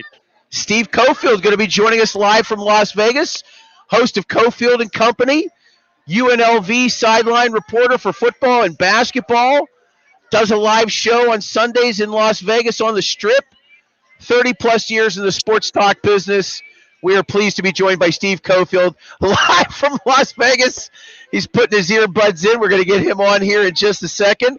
How you doing this morning, Steve? Good morning. I'm good, guys. How are you? We're doing good. We're doing good. We appreciate you coming on board for Consig's Picks. Life in Las Vegas, my friend. I tell you, you've certainly had a good run out there. I want to ask you, when you first got to Vegas and now where it is today with professional sports, talk about what you've seen over 30 years, because there was no pro sports. You had UNLV, you had boxing, you had minor league sports. Now you've got the NFL, you've got a hockey team, you've got a baseball stadium being built, and I'm sure the NBA is trying to wedge their way in there. It's got to be nice as a professional. Talk about what you've seen over the decades and how it's just grown, if you don't mind, to start. Ooh, I think he froze. His phone froze. He's like stuck he did there. Freeze. Yeah, he did freeze up a little bit. Oh, there he is. There he is. You have me? There you go. We got you. Yeah. So, John, when you were here, there wasn't a scintilla of hope that Major League Sports would come to Vegas. And, yeah, the fact that it's changed this much in 30 years is pretty insane. And, now we have the A's coming in another 2 or 3 years and maybe the NBA down the road, which is it's all kind of crazy. It's changed sports talk radio because obviously things we used to talk about we can't get to anymore. But there's plenty to discuss every day. It's busy every day. Yeah, and you're very busy every day. I saw you were at the UNLV game against Nevada, back in Vegas now for a show. Yeah, it's good. Good to be in Vegas right now for sure. And certainly the gambling capital of the world is still. I don't care what anybody says. I know things have obviously changed in the last 7 years with the legalization of it, across the country in New York and Jersey and almost every state with the exception of a handful. Of course, I moved to one for 4 years that didn't have it in South Carolina, but, I'm glad to be back where you can legally bet. Let's discuss that advent and that evolution of betting. It used to be call the 1-900 number. We'll give you the side. Maybe there's a total. Now you've got every prop that you could possibly imagine. Is there too much to bet on? Let me ask you that. Is there too much to bet on? No, there's not enough. We need more. I'm actually disappointed that I'm disappointed that the NBA and the NFL are freaking out. I understand they've had some players who are undisciplined and frankly stupid for betting on themselves and betting on games that they're involved in. That doesn't mean there's a gambling problem. That means they have a gambling problem. But now the proposals are out there to kind of back down player props, and why do that? To me, the system actually worked. If you're a player and you want to bet on yourself, you want to put your career in jeopardy, you will be caught because legalized sports books are tracking it. So you will be caught and you're probably going to be prosecuted and banned from the sport. I actually think keep it at the same level, go even further. And if you can't educate players to not gamble, then that's on them. If they want to piss away millions of dollars in their careers, then they can do that. Yeah, and especially for such a small amount of money. I mean, again, like you said, they track the anomalies of, hey, this player prop was bet for an insane amount of money, and, you see that happen. You certainly have some potential for collusion there. But let's not kid ourselves. Okay. Players have been gambling on sports for 100 years. The Black Sox scandal. I mean, we worked with Pete Rose for crying out loud. You know what I mean? Paul Horning, Alex Karras. The list goes on and on. Officials, right? NBA officials point shaving in the colleges back in the 60s. it's nothing new. I mean, is it surprising? I guess, especially now with the amount of money that these guys can make. 20, 30 million, 40 million a year. I'm not saying guys at that level are going to be gambling on themselves, but you're right.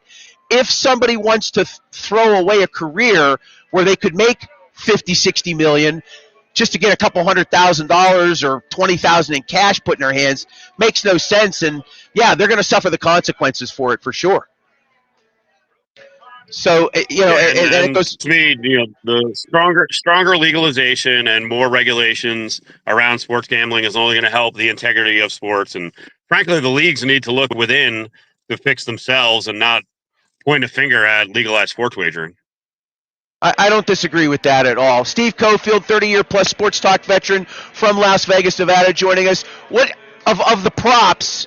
What are your favorites to bet on? Do you find yourself looking at anything specifically like touchdown props or yardage props for quarterbacks or players in general? What do you like prop wise that is something that you're always looking for an edge in? So I don't want to be the head of the no fun radio host league, but I really don't bet props outside of the Super Bowl, and I do it for the Super Bowl just to have some extra action. Kind of look at while I say, hey, put up more props, I understand that it's actually for the very casual bettor, and your return a lot of times on props is not great. And I know for the Super Bowl, I generally look for anything I can get that I think has some value on the plus side. If the public is heavily on something in Super Bowl props, I try to go the other way. I am, being here for as long as I have, I don't play many parlays. I play straight up, and folks who are listening, I mean, just winning straight up just to try to get like a 55% hit rate, basically you got to hit about 52.5 to just make money beyond the juice. Just to hit 55% is really freaking hard. In some of our contests out here that are publicly tracked, you'll get winners generally 63, 64%. You could have a miraculous season and pick upwards of 67, 68%. But if most people can't even pick 50%, and I understand the lottery ticket is a big draw with, a 2-teamer, a 3-teamer and beyond, parlays are hard, man. And it's also why sportsbook apps, and, I push a bunch of them here. It's also why they've got all their odds boosts and their parlays and their same game parlays out front, because they know that their rake on that, the hold on that is incredible. So again, I'm not trying to, rain on the parade of prop players, but I would be really careful of playing props a lot. It's so funny you talked about the hold. I saw a report a few weeks ago that FanDuel has about an 18% hold, which is astronomical, and it's because of the parlays. You're absolutely right. Yep. Because it's all they push. They push that magic and that hopium, and somebody out there, oh, look at this. He bet 12 legs and won 150 grand or whatever it is. It's pretty miraculous, really. To have that kind of hold on 18%. When the books were 5% for decades, right? A 5% hold was fairly average. It's so tight in Vegas. They're generally at like 3, maybe 4%. So yeah, that has been incredible to see when books open up in new states. Their hold rate to start, because people go gaga over the parlays. They also they lose that initial deposit, so the players just get beat up badly. Yeah, no, absolutely. I saw that the Circa Grandissimo entered in a 6-way tie. That was pretty wild. Yeah, it is wild. I'm actually surprised that, and I know there's a lot of money at stake, but I'm surprised that they did a 6-way split. I'm surprised that someone, this year didn't want to play for all of the money. But I guess if you're investing that kind of money at that level, at some point, you just judge it as a good investment with the split so that you get some kind of winning. Last week was a freaking bloodbath because I think Circa Survivor went from like 900 people inside of to like inside of 100. It had actually been a really interesting Survivor season, because usually there's a couple weeks early on that just crushed the entire field, but people hung on for a long time. But last week was just terrible. Do you play any of those? Do you get involved in any of those contests, just out of curiosity? I'm in Circa Million, and that's just 5 games against the spread. And even that, I mean, like I said, if you could pick 55%, I mean, you're doing well. The cool thing with the Circa contest, or like the Super contest, which was the original here in Vegas for, one of these big contests, they have streamlined it so they offer quarterly prizes. So, the requirements to go, you probably have to hit 65% to have a chance at the win.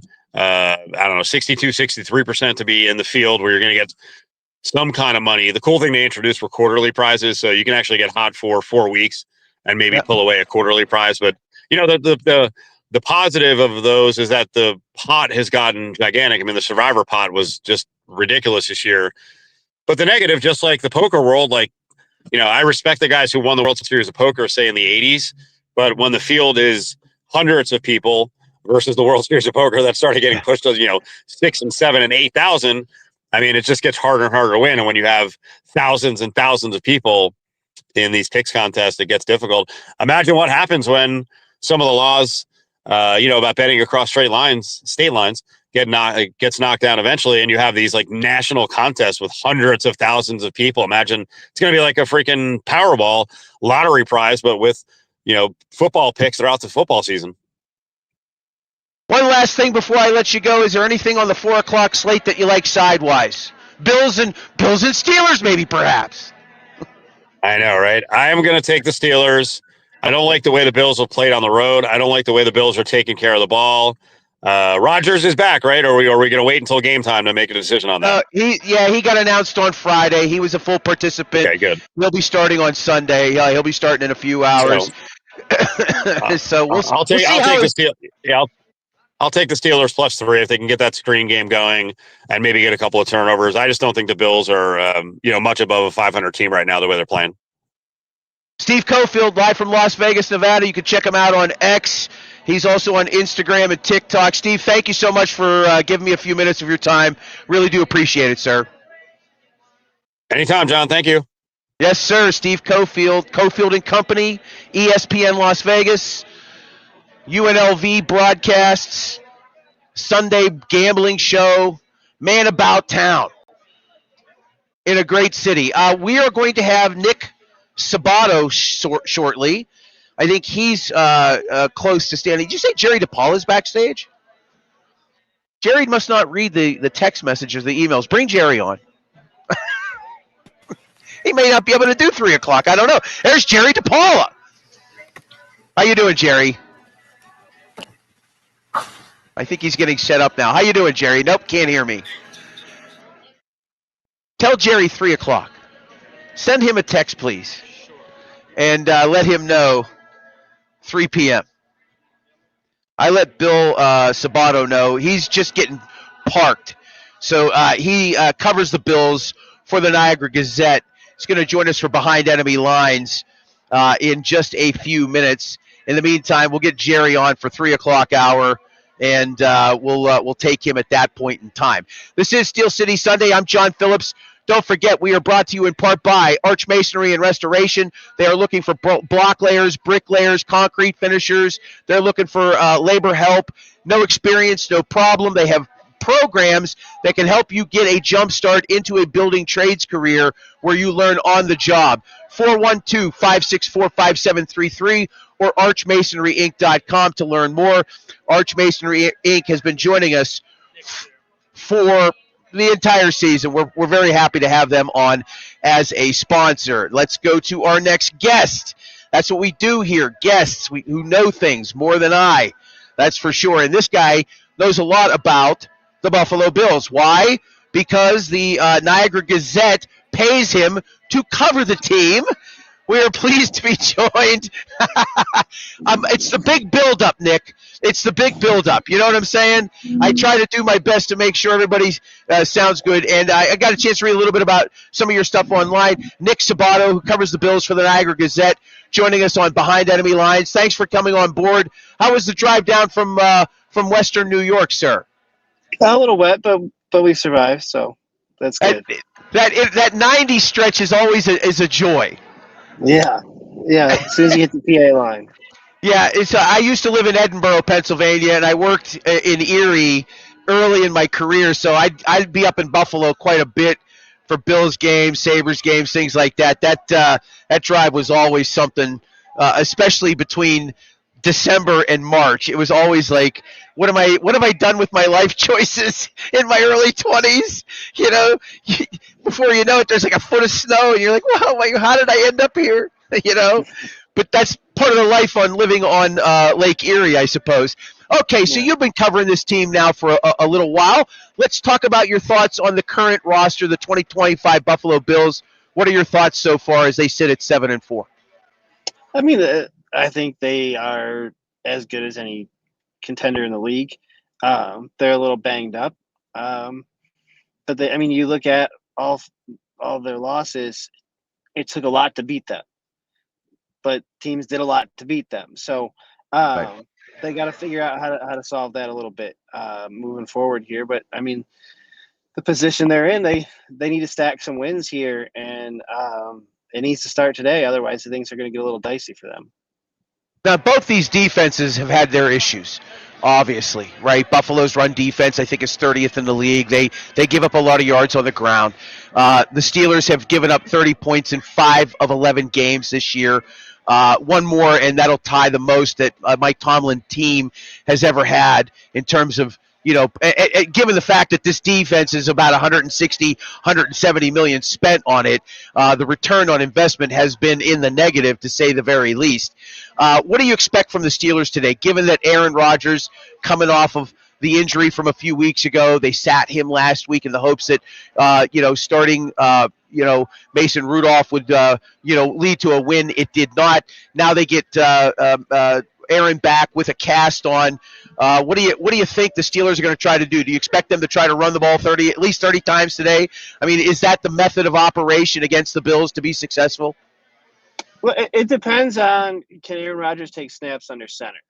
Yeah. If he can't, that could bode well for the Bills' run game, because you're probably going to be a little more static. The Bills struggle to defend the run with teams who use motion a lot. For whatever reason, they know it. They know that motion a lot of times is window dressing, and they still struggle with it. So if the Steelers are just going to line up and play, that bodes well for the Bills, I think, because the numbers don't look good for their run defense, but they're near the top of the league in TFLs. So that should tell you that they don't have a player issue. But for whatever reason, they have some issues getting lined up, schematics, whatever it is. They're completely at two ends of the spectrum there. So it's a weird run defense. So you talk about scheme has been an issue here as well. All right. Why do you think it's just coordinators get locked into something and they're unwilling to change? What do you think that is? I mean, you look at the Bills. Anybody who comes to Buffalo, a defensive player, says how complicated the scheme is, and that's one of the reasons they've been very good with Sean McDermott, and one of the reasons they can be inconsistent at times. There's a lot going on. There's a lot going on pre-snap. Sometimes teams have taken advantage of them just not being lined up at the snap. We've seen some coverage busts. Just it's all communicative, and so that's kind of the issue they have there. Is they fool a lot of quarterbacks with their pre-snap disguises, but they have a tendency to fool themselves sometimes too. We are talking with Bills reporter Nick Sabato. He covers the Bills for the Niagara Gazette. Drove down this morning to cover the game at Acrisure Stadium, 4:25 p.m. kickoff. Steelers and Bills, critical game for both teams. I argue that it's more critical for the Steelers, given the fact that they've already lost to the Chargers. If they lose to Buffalo, and the Bills stay in that 7, maybe move into the 6 spot, who knows where they end up after, the games are played out this weekend. Real critical for the Steelers to win this game, especially heading into Baltimore next week. Bills have a little bit of leeway still with 7 wins. You've got teams that have already played behind them that are still at 6 wins. Houston, of course, is one of them. They're playing right now. They have a 3-0 lead in Indianapolis, but Kansas City lost. And they did beat Kansas City. That's helpful. Baltimore losing is helpful as well. This real desperation time, I think, for the Steelers today. Yeah, I mean, the Steelers still have, I think, after Thursday, still have a shot at division, but they have to keep winning, obviously. Right. This one is big for the Bills from a division standpoint also. Like, they don't want to fall 3 games behind the Patriots because that's going to pretty much end it. I mean, right now there's still a mathematical shot for, I mean, not only for the division, but the number 1 seed. Obviously, they're going to have to beat the Patriots in a couple weeks and then get some help. But I think losing today would make things real hard. Yeah, without a doubt. Are you surprised at New England this year? I think a lot of people are. Are you surprised at how they've just gone on this? What is it, 9 in a row now they've won? 9 straight? Yeah, I mean, I didn't see a 10-win team when they were in Buffalo. I thought that was a game where, I mean, the Bills turned the ball over 3 times, and a couple of them on their own side of the 50, and it still took a 52-yard field goal with 15 seconds left to beat them.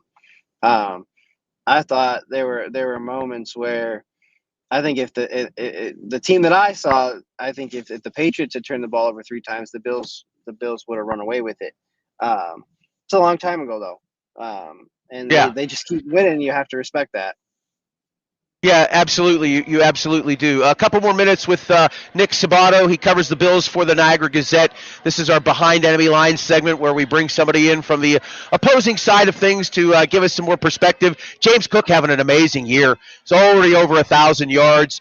You know, in the era of a 17-game schedule and 1,000 yards being diluted, to have that 11 games in is pretty impressive. He's having a really nice season. Yeah, and he was dinged up. He was nursing an ankle injury for a couple of weeks, and I think because he played, he kind of went under the radar. But I don't know that he was healthy for a couple of games there, I think, against the Chiefs and the Dolphins. But he looked pretty good against the Chiefs or against the Texans. And I think missing 2 offensive tackles today, that's going to be a big deal to make sure that he gets going. I mean, who knows what the field conditions are going to be like with the weather, and then what Pitt played yesterday. So that could be a big deal for the Bills today to establish James Cook. All right, before I let you go, I wanted to give you a little feel of Western New York on this show.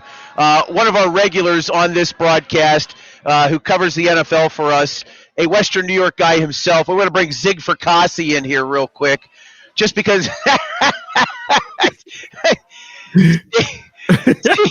Zig and I worked together 30 years ago, and I'm desperately looking for somebody to talk Bills. He's like, you should reach out to that Nick Sabato guy. He's fantastic.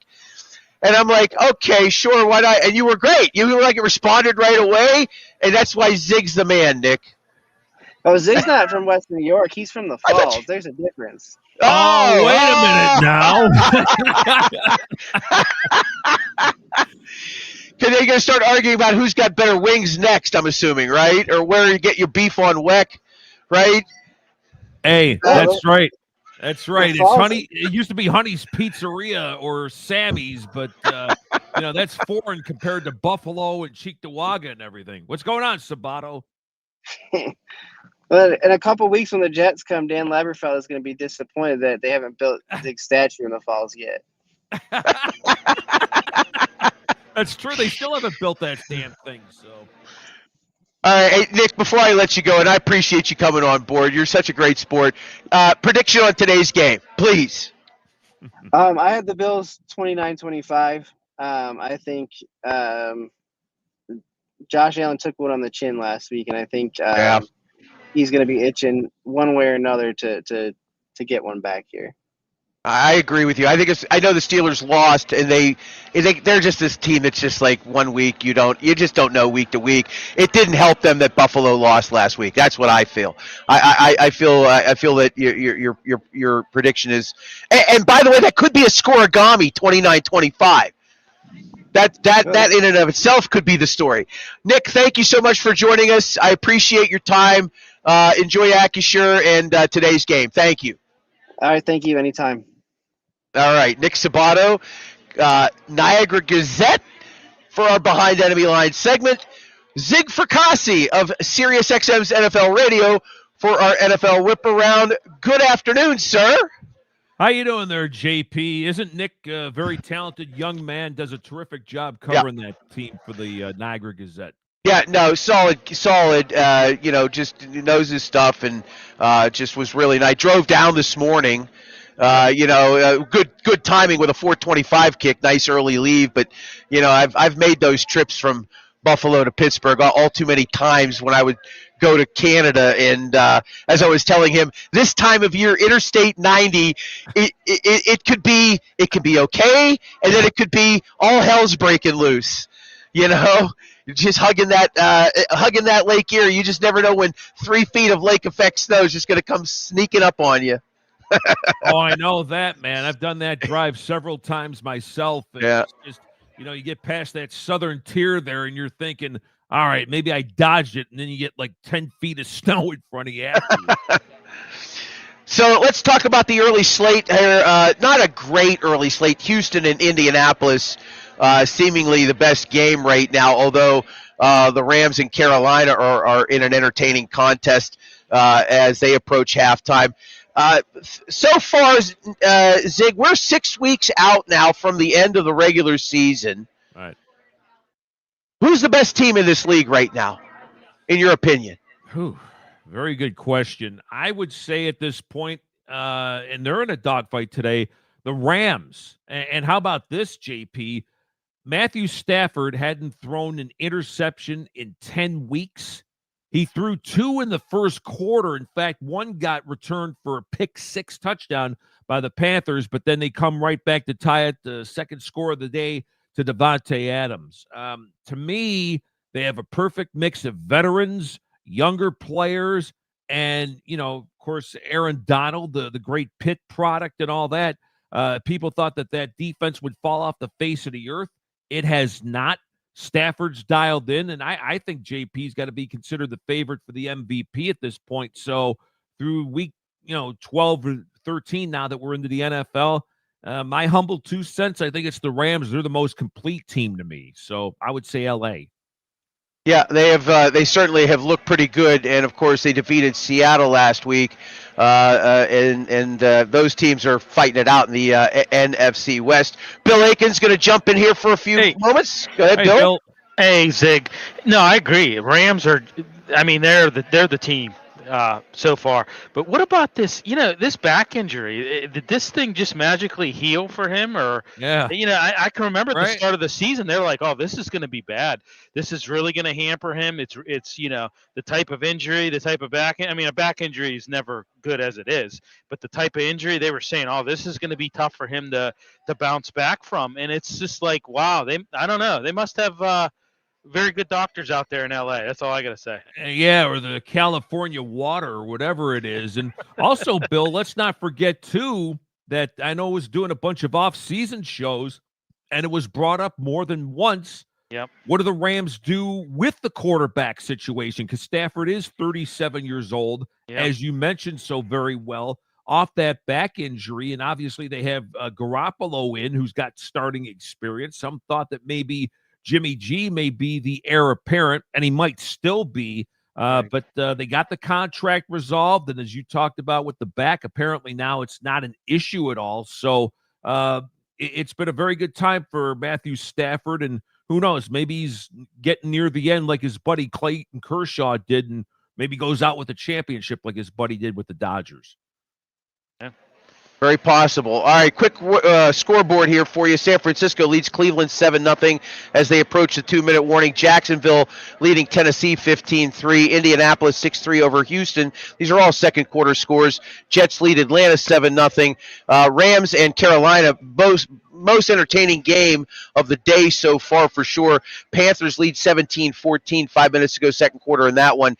Tampa Bay with a second and goal at the Arizona 1 has a 3-0 lead. Hey, JP, if I can drop in real quick on that Indy game, Sauce Gardner, of course, they made that big acquisition with the Jets. He left with a calf injury. It did not look good. He was officially questionable to return, so they're down a key corner. And let's not forget, too, Daniel Jones, and I don't know how this is possible, John, because none of us are doctors, but he's playing with a fibula injury right now. So you wonder, you wonder the long term of that. You wonder if maybe that's one of the reasons why he has struggled the last couple of weeks. He's been getting sacked more and everything like that. But a couple of injuries to watch there for the Indianapolis Colts. Yeah, again, you're fairly accurate saying we're not doctors. I would think a leg bone. I would think a leg bone would be rather hard to play on, but for some reason, I know, right? I mean, It's I mean, ridiculous. it is ridiculous, but it also it speaks to people's thresholds of pain and athletes specifically and their ability to just have that mental ability to block it out somehow.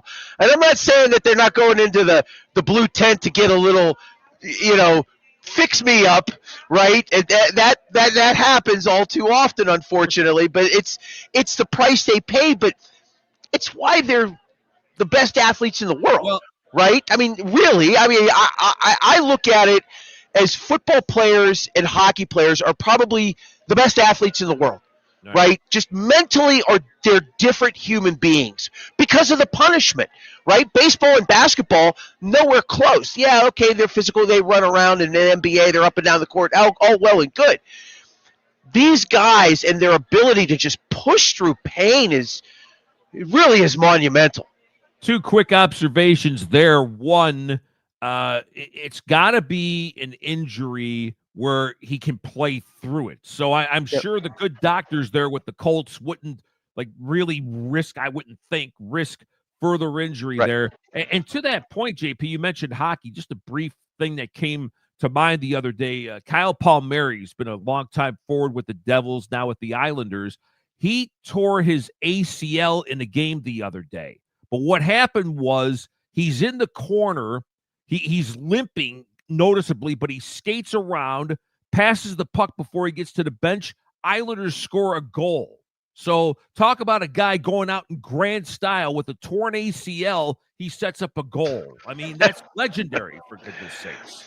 Yeah, it's these guys, what they're capable of is pretty amazing, no question about it. All right, Bills and Steelers on the 425 slate. Yeah. Got to be the best game of the late card, I would say, and huge implications. I say the Steelers need this more. I know that they are still in that very much, in the thick of things to win the division. It's probably win the division or out at this point. If they lose today, it's really about winning the division because they will have the Bills ahead of them and the Chargers ahead of them in that wild card area. Already wins ahead, at least by one, sometimes two, but also just outright victories. I think it's more critical for the Steelers today. What say you? Yeah, I would go along with that. It's going to be very interesting, though, because both teams are going to be without their starting left tackles. And, in fact, Buffalo, with Dawkins and Brown both being out. So, Josh Allen got the tar beat out of him against Houston, and that was with those guys. So you got to wonder now if the Pittsburgh defense isn't licking their chops a little bit there. So, again, this is going to be, I think, maybe a tricky game. Josh Allen may have to have a 6-touchdown performance for them just to stay in this one. But I think the fact, JP, that the Steelers are at home, and also, the Ravens or the Bengals did the Ravens a big time favor the other day, beating them in Baltimore. So Pittsburgh's got a chance now to take the lead once again in the AFC North. That in home field, and how Rodgers is able to navigate through his injury. If he's able to do that, I'd probably have the Steelers by a field goal in this one. Well, Zig, I was your colleague over at SiriusXM, Coach Haley, Todd Haley. I was running this by him today. I said, when I saw that game against the Texans and Bills, I said the Texans they just harassed Josh Allen the entire game. Yeah. But I said the biggest thing that I saw with them, their edge rushers stayed in their lanes. They didn't over-penetrate. That's right. When you over-penetrate against them, that creates an open escape route for Josh Allen. He can either go up the middle, he can go to the side. He runs really good on the right. He tends to run to the right a lot. But he had 20 yards in that game, and they sacked him 8 times. So I think you just got to take a page out of what the Texans did. You gotta take a page out of that and put it into this game. Like I said, don't over penetrate. Don't create those escape routes for him. Contain him.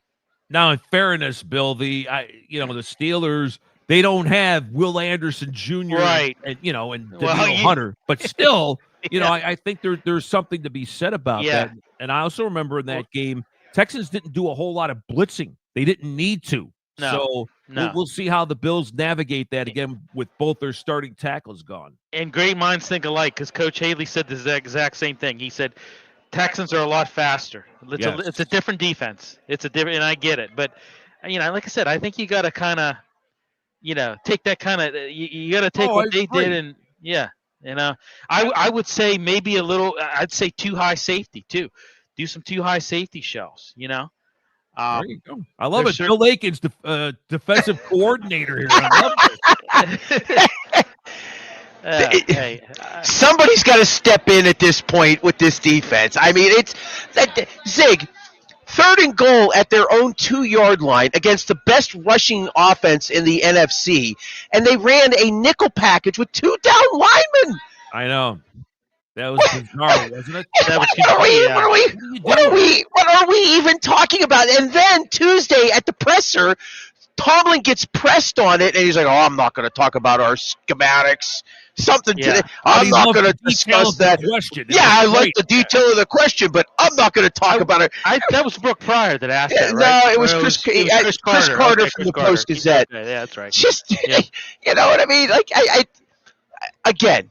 It's mind-numbing, isn't it? It is, and it speaks to a level of shelf life that everybody has in their profession, and especially in the National Football League. Like, this conversation's happening in Baltimore every day with John Harbaugh. I know it is, because I monitor that stuff down there, right? I follow a bunch of those guys, and it at some point the rubber's got to meet the road with Tomlin here in town. And I don't that's the big question. The big question with everybody is what's Rooney going to do at the end of the season, obviously, right? They're not going to win the Super Bowl, right? We're not even sure if they're going to make the playoffs, right? If they make the playoffs, they're going to win the division. They're going to be 9-8. Okay, yeah, they'll host a game against who? Right. And this defense has just been atrocious all season long. I mean, they've got 20 turnovers. Okay, that's been a bright spot, but they just lost, their rookie nose tackle, who didn't start until week 3 of the season, and Derek Harmon. Yeah. So they benefited from him coming into play. That was that Patriots game in week 3 where they forced 5 turnovers in that victory. So they lose him today.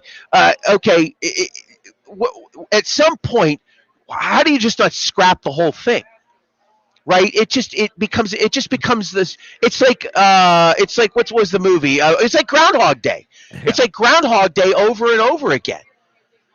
What's the term insanity when you try the same things over and over, hoping for different results? So definition of insanity. That's exactly right. JP, and I know you're going to use that, steal my term that I'd like to use, but entitled complacency. You have this cachet built up like Tomlin does, and maybe he feels like he's the Teflon guy. Anything that comes his way is going to bounce off of him. But at some point, it gets to be a little bit on the, hey, maybe this is getting old. Maybe a fresher, new approach is going to be needed. But I don't know if the Steelers, you speak it better than I could, if they would be willing to accept either a significant or a complete teardown to get this thing started all over again. I don't know if they'll be patient to do that. That's a great question. It really is. An off-season question. But it's an off-season question for sure. One last question for Zig Fracassi before we let him go. Our Sirius XM NFL insider joining us on the broadcast every single week. Prediction on the game today, Zig. What do you think? Steelers and Bills. Who's going to win this one?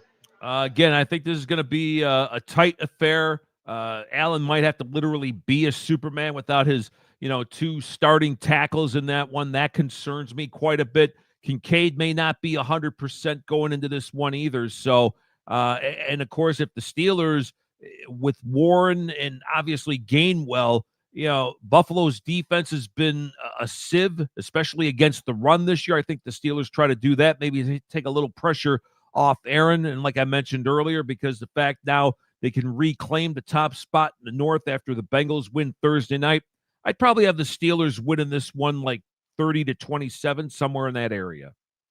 All right, I'm playing all the props over then. That's what I wanted to hear from you, Zig. All right, Zig Fracassi, I can't thank you enough, buddy. Every single week you continue to be a stellar guest. Thank you so much as always. Yep, of course, post-game show tonight, Matt Sims and myself after Denver and Washington on Channel 88 in the Sirius XM app. Zig Fracassi, you're the best. Thank you, sir. All right, brother. Sorry. Zig Fracassi coming on with us every single week to talk about the NFL, gives us his insight. He's been doing it for over 20 years on Sirius XM's NFL radio and over 35 in the business itself. Steel City Sunday rolls on. This portion of our broadcast brought to us by Arch Masonry and Restoration. Arch Masonry and Restoration is looking to hire people. Even though it is December and it is cold out, they are still working. They work year-round, folks. They are busy with restoration work. Brick jobs, block jobs, concrete jobs. If you're in that trade and your company has slowed down and you want to get to work, you can find more details at archmasonryinc.com or you can call them, 412-564-5733. If you're an inexperienced construction laborer who's looking to get moving and get working, don't worry. Arch will be happy to talk to you. Why? Because they have programs that will train you on the job and could potentially jumpstart your career into a building trade, like being a finisher, being a block or bricklayer. 412-564-5733. ArchMasonryInc.com is their website. Let's see. Mike Ostie is backstage. Mike Ostie, managing editor of West Virginia Sports Now, part of the Pittsburgh Sports Now family of websites. He's a national writer for Yardbarker. He is also on Sirius XM from time to time, dad of two, and proud West Virginia alum. Mike, how you doing, sir? I'm doing well, and I also will add proud Central Catholic alum. Off of the victory last night. Did they play? I didn't know. Okay, well, they're a juggernaut. They're just a juggernaut. Another one. Looking for another one. Yeah, wait, so wait, the state championship. I was going to say that's next week, right? Next week? I believe next week, yeah. I mean, that's where they are now. I believe it's next week unless they take a break, but I believe it's next week. Yeah. My cousin went to Central. I did not. I had to go to Swissville in Woodland Hills.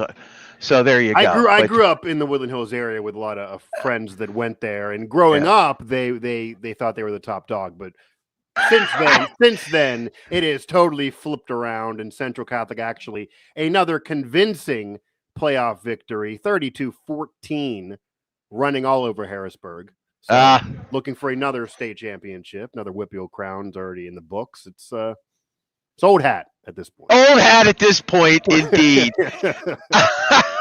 The Sports Lounge 757 says, glad to be a part of this great live show via YouTube. Thank you for checking in with us, sir. Mike, what do we think today? It's I don't know how to describe this game. These defenses are terrible. They both need to win. Both teams need to win. I agreed. Steelers have to win. I think the Steelers need to win more. Okay? I know they have a chance to win the division. Yes. But a loss really cripples any kind of like wild card talk at all, because they've already lost to the Chargers and will have lost to the Bills if that's the case today. Yeah, and you flip it around, the Bills, unlike the Steelers, are fortunate to be in a division that is winnable every year. And yeah, the Patriots are very, very good and are going to take it this year, but the Bills thought entering the season they were going to run away with the division and likely still have a wild card cushion, even with this loss, depending on what goes on the rest of the year. So the Bills are in more of a surprising scenario this year, where the Steelers kind of knew they were going to be in this logjam, or at least you would figure. But they both desperately need a win. I would agree the Steelers need to win more, just because I think the Steelers are less likely to get a wild card, as you mentioned, than say Buffalo, even though the Patriots are likely going to run away with the division, and they lost those games in hand has Buffalo. But these are two desperate teams. These are two teams that have been disappointing. These are two teams that have been on a roller coaster ride. And listening to Zig, I wouldn't be surprised at all with either result here. I kind of lean that I think the Steelers would probably do this, but part of this is what Zeiss always says. This is the Mike Tomlin special. Every single time the heat is turned on and everyone's out on the season and saying what we're saying, he ends up with a surprise victory, and this would be the path to crawl to 10-7. You probably got to get this one. Yeah. I agree. I think 10-7 has to be the mark for a playoff spot. Period. Right? 10 wins for sure. Where the Bills, you would think. I agree. You would think. And again, just as you look at the way the things sit for Buffalo right now, they are already at 7 wins. The Chiefs have already lost. They own a victory over them. The Ravens have already lost this week. They own a victory over them. Right. I don't think they have. The Texans have the head-to-head. So, if the Texans win today, and they are up 10-6 right now, and the Bills do lose, now they're on the outside looking in. Right? They will. The Texans will have that victory over them. They'll both have the same record. It would be 7-5, and so Pittsburgh retains that 4 spot because they would be in the division lead. So yeah, I see the argument for both sides. I'm still saying it's more important for the Steelers. Well, it's 100% more important for the Steelers because I guess I was going to argue they have more pressure and more heat on them from the media with the coach, et cetera, because Tomlin's been there so long. But that might not even be true because if the Bills end up anything with outside of a deep playoff run this year, they enter the year Super Bowl or bust, then Buffalo media is out on McDermott, and they probably need to start all over again despite having Josh Allen locked up. So, it's almost 2 teams in very similar situations. You could also argue maybe Buffalo has an easier stretch to end the year schedule-wise, also with already 7 wins. They will play the Bengals. Steelers know all about playing the Bengals. The Bengals kind of look more exposed, even though Burrow's clicking now, so maybe Burrow leads them on a run. But aside from that, should be a winnable game.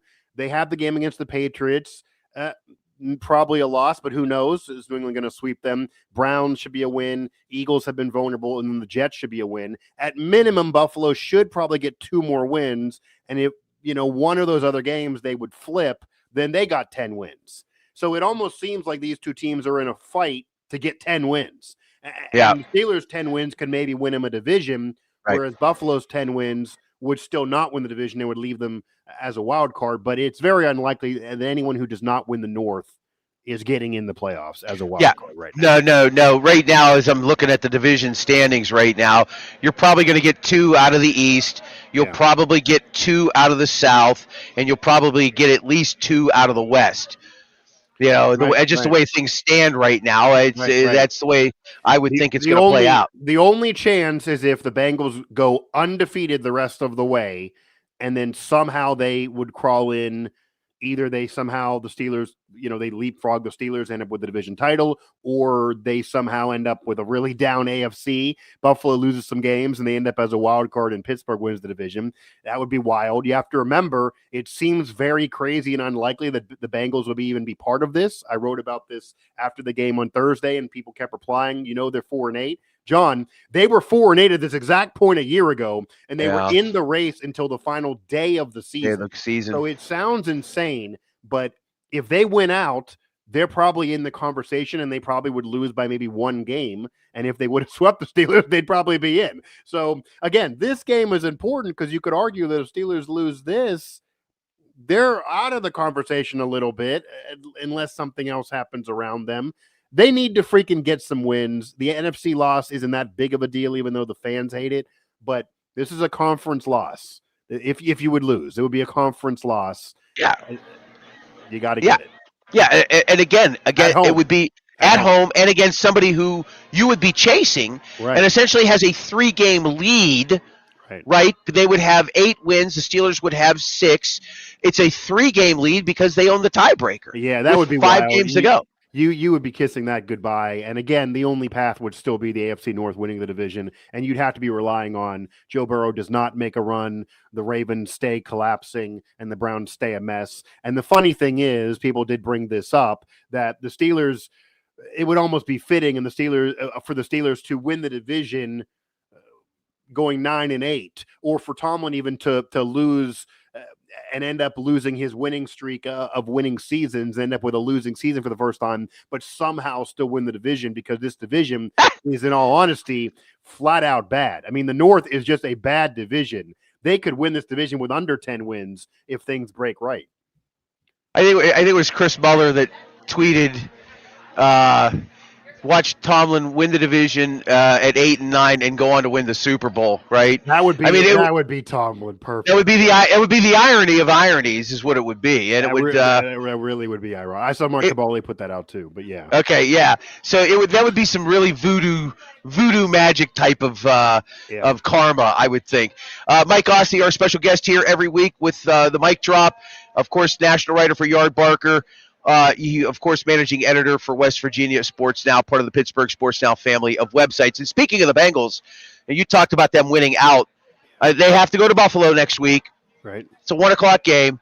Then they got Baltimore at home. And then the last three, Miami, and then 2 at home against Arizona and Cleveland. I mean, look. I mean, it's in play. It's in right. play. It is in play. The fact that they have 8 losses does not help them, though. No, I mean, this is just death taxes, and every single. It's almost old for even people, watching from afar. Every single season, they start slow. Burrow gets hurt. They turn it on at the end. They end up with the game out. Just being a fan of football and loving to watch someone as talented as Burrow, it's almost annoying this keeps going on every year because they should be better to avoid this. But yeah, it's unlikely they're going to win out. You would imagine if they don't win out, they don't have a shot. But the schedule does put this in play. If the next 2 games are swing games, they're winnable, but they're losable. They win those 2 games, then everyone else, the Steelers, Buffalo, whoever, is going to be pretty nervous because those final 3 games are going to be relatively easy. If they have momentum, they're clicking, Burrow's healthy, and they got 2 wins in the books. They could definitely win those final 3 for sure. By the way, just in case you were wondering, and I'm sure you are, I bet on the Saints today. They're scoreless. And I bet on the Titans today, and they have 3 points. So there you go. Okay. Well, you probably figured that blind squirrels eventually would find an acorn, and those teams would eventually do something. I am easily the worst gambler known to man, is what it is. I am Eddie Mush. From the why is the well, you told me a story I remember once when I was sitting in while you're hosting on the Fan that the legend of all legends of sports gamblers in Pete Rose wasn't really the best in terms of actually winning those bets. I recall. No, he bet on horses. And he occasionally the dogs, but he was a horse. He bet on horses. Never placed a winning wager when I was with him ever. Didn't he also bet against the Lakers dynasty in the 80s? Like, wasn't he like I heard that rumor. Maybe that just sounds too He's ridiculous. like Krusty the Clown. He bet on the Washington Generals to beat the Globetrotters. Right. Yeah. Right? Yeah, it's pretty amazing. Sure. How much of Kenny Gainwell do you expect to see today? We'll see. I mean, I guess a lot of this is hard to go off of what anybody's saying, but I know you were talking with Zig there. The Buffalo is so banged up here that's the advantage for Pittsburgh. I would think that Buffalo is maybe poised to get this win. They've still been putting enough up offensively, even in recent weeks. Josh Allen's certainly the better quarterback right now, if you want to give them an edge just QB wise. But they're so banged up, and that could be such a problem for them that's really the path forward to the Steelers. And is that a bigger deal than how limited Aaron Rodgers will be so that'll be a question as well. But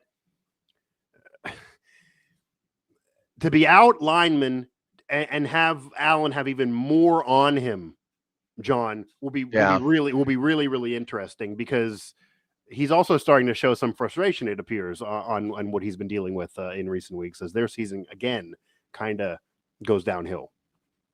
Yeah, no, fair assessment. Let's talk about Josh Allen. I mean, obviously, James Cook, obviously a threat, no question. And this run defense has had its share of bad days. Collectively, how do I think it's pretty simple. Run the ball 30, 35 times at least. Keep them on the sideline. Right. You have to. We talked about this with Paul earlier. The Steelers have lost the time of possession battle this year. Right. On average, by about 5 minutes a game. That's they crazy. Cannot allow the Bills to have a 5-minute advantage. It's going to spell disaster. And that means, I think, seeing a mix of Gainwell and Jalen Warren. Right. And again, I'll go back to this. They should have re-signed Najee. They should have brought him back for at least one more year. Yeah, I mean, he's hurt, so I guess that. Right, and who knows if the injury happens. I hear ifs and buts, right? But I just was never sold on Jaylen Warren being the RB1. I've just never have been. No, and I will tell you this. The Steelers aren't either. Clearly, based on how they use Jaylen Warren, the Steelers aren't either. And I said last week I would give him the rock more and at least try it out because, and you're mentioning with Gainwell, the issue is Rodgers is going to play. However, he's not. The reports are he's going to be under center very minimally. He's going to be in the shotgun a lot, which basically means that he's going out there because they are desperate. It almost feels like that if they had 8 or 9 wins already on the board, he probably wouldn't be going out there. And they know, based on what we saw last week, that Mason Rudolph's not going to be giving them enough. I think he's an okay backup, but the mistakes were too plentiful. They can't risk it again. They're in win now mode, even if Tomlin refuses to admit any of that, which means you need a running game. We talked about going into the season. When you have an older quarterback like this, even if Rodgers plays at his best, you got to have a run game.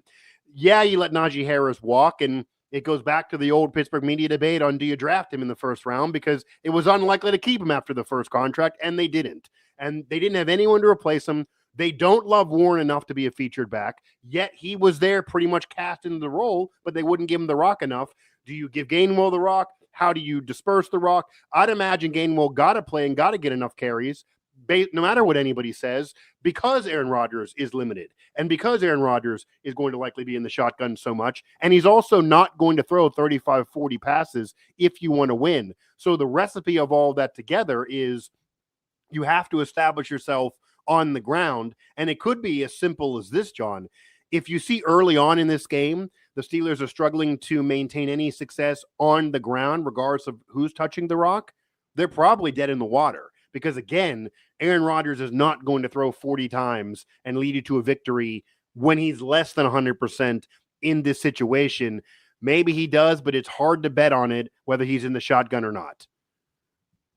Fair enough. I want to ask you about the other night, Friday, actually. Okay. The Eagles are trailing. Black Friday. So the Eagles are trailing Chicago, and they are they're 15 points behind, right? They score a touchdown. Yeah. They decide to go for 2 with 3 minutes to go in the game. And they don't make the 2-point conversion, which forces them to get 2 possessions in a game with 3 minutes to go. Right. Big, massive debate online. Greg Olson was talking about it being the absolutely right decision, and analytically, here's why. I wanted to ask this of Haley, and it slipped my mind. I'm going to ask this of you. Okay. If you're down 15 in that scenario, is going for 2 the right call, or do you kick the extra point? You did miss one earlier, but do you still kick the extra point and give yourself 1 possession to get the ball back one more time and try to tie the game? Yeah, it might go down to how much you trust your defense, too. I mean, because you don't have much wiggle room to, like, for example, the Steelers defense allowing all these yards and hoping for a turnover after 6 minutes with the football for the opponent. That wouldn't work in this scenario. So can you flip a turnover? Can you flip the field quickly? Can you allow a 3 and out and have that only be it? I probably would lean on the side of taking the extra point and trusting my defense, coaching that team.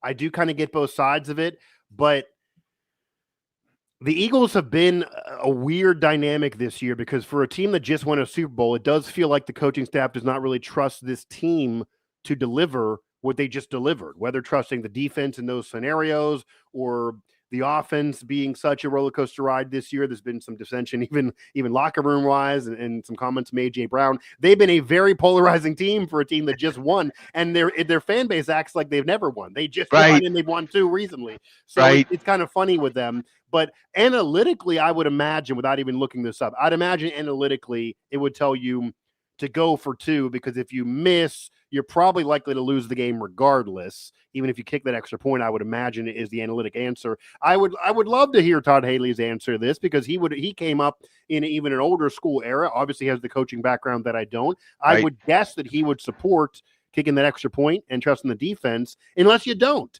I think that's what it boils down to. And the weird thing is, John, from a Steelers perspective too, we have, and this is why maybe some Steelers fans are annoyed with Mike Tomlin over the years. We've seen Mike Tomlin make both decisions over the years. And it really boils down to, even though he won't admit this, how much you trust your defense in that scenario to get you the ball back with enough time. Because I guess the issue would be, I would not want to have to try to convert an onside kick, because those are basically almost a zero-sum chance. They're so rare to convert. If I got to decide between 2-1 conversion or an onside kick, I definitely don't want to rely on the onside kick. If you're telling me there's 3 minutes left, I can probably try to get that football back. But how much do you rely on your defense to get that ball back? Because if they allow one first down, and it's certainly a deep pass, you're probably dead in the water. It's probably a low percentage to have a chance anyway, if you look at what ESPN has, because they break down the percentages as games continue on. But I probably would want to throw up the extra point there. I mean, I covered a game even a couple weeks ago, West Virginia, when they lost to Arizona State. A lot of the fans were mad when Rich Rod shied away from field goals and was going for it on fourth back in the first half. They lose in a close game. You kick those field goals, people think they would have won. The counter, and I guess the only defense of a coach there is this is what you're talking about at the end of the game for Philly. But in those scenarios too, it's hard to point to total score and say this is what would have happened if you would have done something in the first half. The trend of the game, how the momentum's going in that game, that also depends on what coaches do. But you have a younger coach in Philadelphia who, you would imagine the stereotype is most younger coaches just are absorbing analytics more than others. Yeah, it's the wrong decision. Okay, I mean, it's just 3 minutes to go in the game. Okay, you wanted to rely on your defense to force a turnover. You need 2 possessions in a 3-minute game, essentially. I mean, right. To me, it's simple math, right? It's simple math. Getting it's a not turnover. 30 seconds left, though. It's not 30 seconds. It's not a minute. That's the difference. I think the fact that it's 3 minutes versus 2 minutes is a big difference to what I'm saying. If it was 2 minutes left, then 100%. Yeah, right. The window's so small at that point, right? It's one first down to the 2-minute warning if first you have down your 3. Ended. Yeah. Well, if let's say you have your 3 timeouts, right? Right. It's a first down to the 2-minute warning. If you don't have your 3 timeouts, I'd have to go back and look and see where they were at on all of that. But I just thought bad. Yeah. You want to take it to one possession 100% of the time, as far as I'm concerned. You want to take it to one possession. But again, it's a great debate. I guess the debate also is, and my last point on this, I don't disagree with what you're saying, but if you kick the extra point and then you stop them, you have a chance no matter what. Right. But if you miss the 2-point conversion, you're pretty much done. Well, but at least you got to the path. At least you got to the bridge. They didn't even get a chance to get to the bridge because they added an extra possession. That's to me, it's about getting to the bridge. Can you cross it at that point? If you don't, okay, you didn't.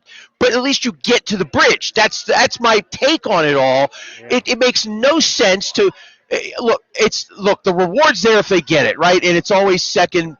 You're looking back, and if you get it, no one's talking about this. Right, no one's talking about it. But the reality of it is that I've seen this happen on more than one occasion. I mean, in fact, in scenarios of this nature, it's almost and always going to be a 2-point conversion because the analytics say so. And I would like to argue that I think what's the conversion percentage across the board in college football and the NFL on 2-point plays? It's less than a third. Yeah, I think it's 30%. I'd imagine it's less in the NFL than college ball. I'd imagine it's more likely in college ball. Right, and so therefore it's weighted against your favor in a successful try. I'd rather have one of those to make than and it be on a last possession where you're within 2 points, then hey, we're down 9 points right now. Let's make it 8 instead of trying to make it 7. It also gets in the debate where we've seen in both college ball and the NFL over the years that if you get down in a scenario in the final seconds and you do end up coming back and you put both of those 2 scores on the board, do you decide to go for the win with a 2-point try or kick the extra point there in the final second to tie the game and go into overtime? That brings that up too if you ever are in that scenario. And we've seen coaches say, let me go for the win, and then you lose in comparison to just take that extra point there. So it'll eventually cut you both ways. But 2-point conversion rate's 31%. So I was right. 30. I was close. 30%. Yeah, you were right on the money there, basically. And it was actually 41% in 2022. Oh, so that's interesting that's a significant drop in the last several years. It's not like it's been that long 10% period drop, of time. yeah. I wonder, and we'd have to look into this further. I wonder if it's a 10% drop because there are more teams trying 2-point conversions than before. So if you have way more attempts, the percentage can come down quicker. I wonder if that's part of it, or maybe you're getting less. That would be something. So, I mean, it says factors. Teams are attempting 2-point conversions more frequently, which leads to more total attempts, including failures. So, okay, so that was the assumption. That's the assumption based on that dropping so significantly. Yeah. All right, Mike, let's get a prediction on today's game. Who do you think wins? So I think the Steelers do win this game. I think, honestly, even the football gods want the Steelers to win this game just for the chaos that we opened up talking about here. If Buffalo wins this, the chaos is less likely. If the Steelers win this game, you got Buffalo still in play, the Steelers still in play, Bengals trying to win out. It gets a little bit more funky and interesting. I'm going to say the Steelers do this on more of a 26-23. I think that there's going to be some limiting for both offenses. You would think the Bills maybe have it on paper, but they haven't really been playing like that. The Steelers got to get some semblance of a running game, no matter who's giving you that chance on the ground in order to have this happen. And Rodgers has to. I think Rodgers maybe will do what Mason Rudolph was supposed to do last week and kind of manage the game. I don't expect him to have 300 yards, but maybe manage the game with enough around him.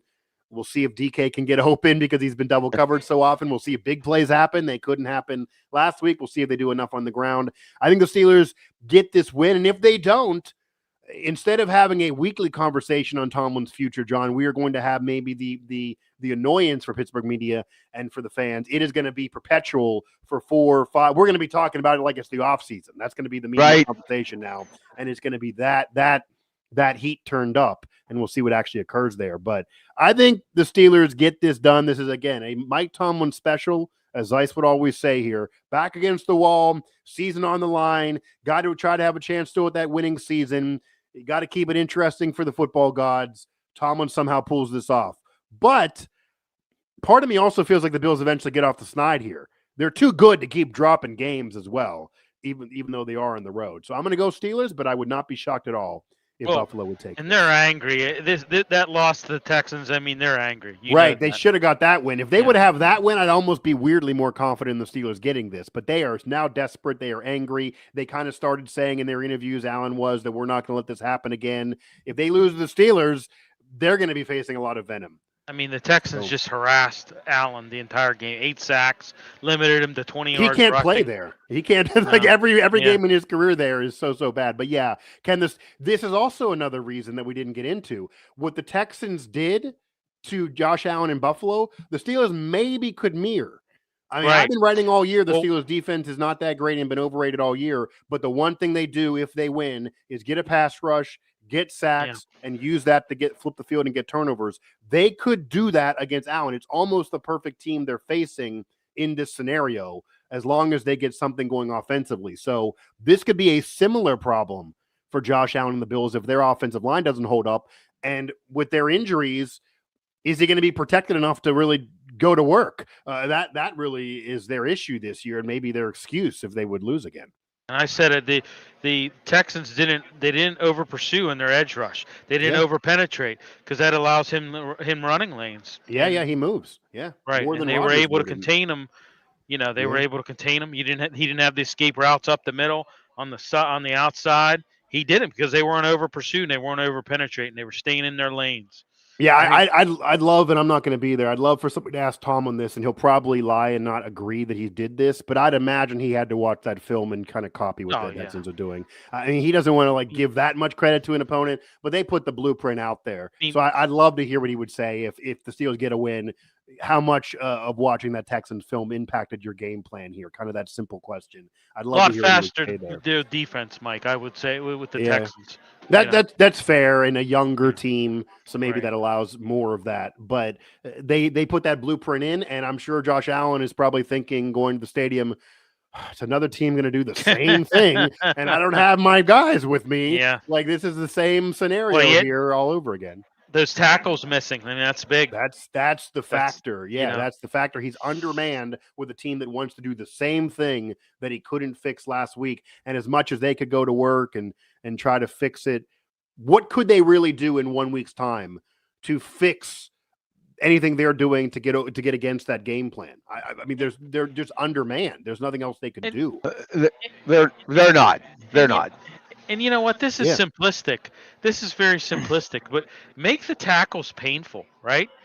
You know, deliver a firm, legal hit because he takes hits. Josh Allen takes hits. Yeah. He kind of likes taking hits too. He has that Brett Favre in him that he doesn't want to shy away. So if he's going to play like that and have that mentality, I mean, this is football. Yeah. It's not illegal. Right. If he wants to take the hit, and then how many hits do you want to take? Right. I mean, I don't know if you're gonna force him into hesitation when you do that, but I mean, just what he needs to do. The only thing that Josh Allen can do, honestly, being undermanned and having linemen down in this scenario facing the Steelers team that's going to copy what the Texans just did, is he normally has a quick release, which is why he won an MVP. He needs an even quicker release. He needs 1 more second than what he's been. If it's 3, he needs 2. And that might be unfair, unreasonable, because can the receivers get open in time? But the Steelers secondary is still a problem, meaning a problem for the Steelers. So that's a weakness for Pittsburgh. And he maybe could try to expose it and tell his receivers, I need 1 more second quicker, win the 50-50 balls, win those battles. That's their weakness. The pass rush is the strength.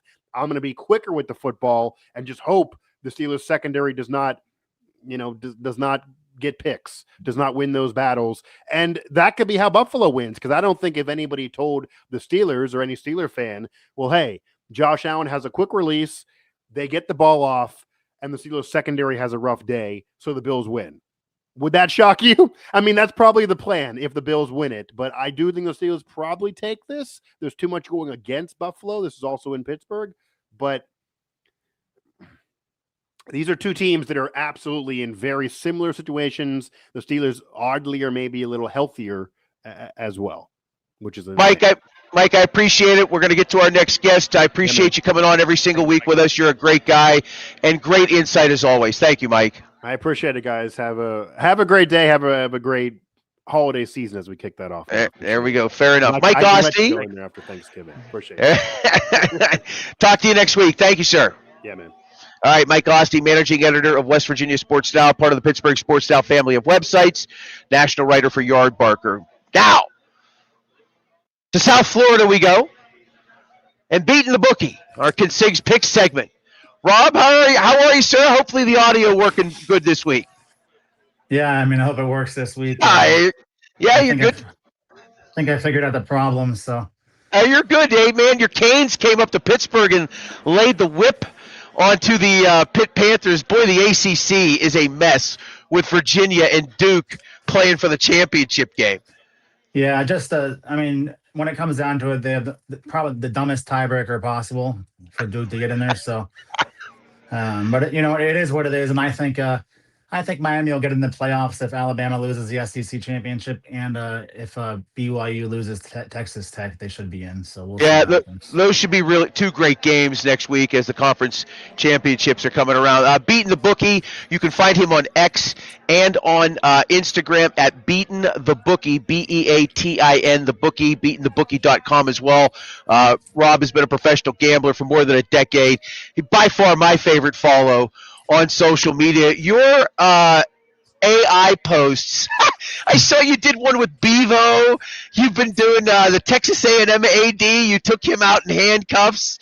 In addition to providing tons of winners, it's very entertaining. Where did you discover this search engine to this thing that you're using? Because they are kind of funny. They're very funny, actually. Yeah. Actually, I made some really funny Lane Kiffin ones earlier, but it's just an app called Sora, and you just upload your picture, and you basically just tell them exactly what you want, and it makes it. I mean, it takes about 30 seconds. It's crazy. Technology is so good, it's wild.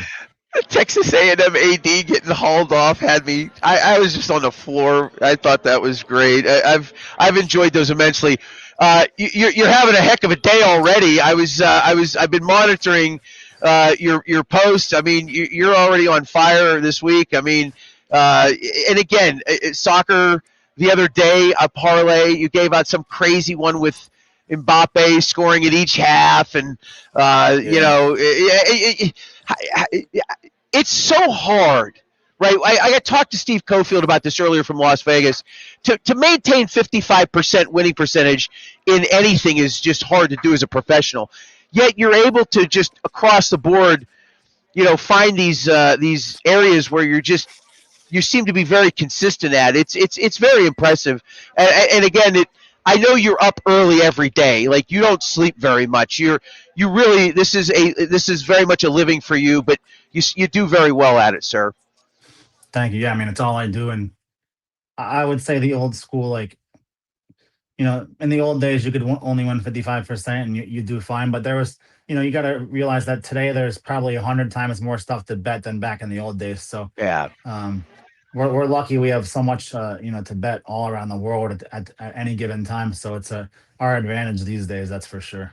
Yeah, yet the books continue to maintain these massive holds, but again, that has a lot to do with the parlays that they push on the general public.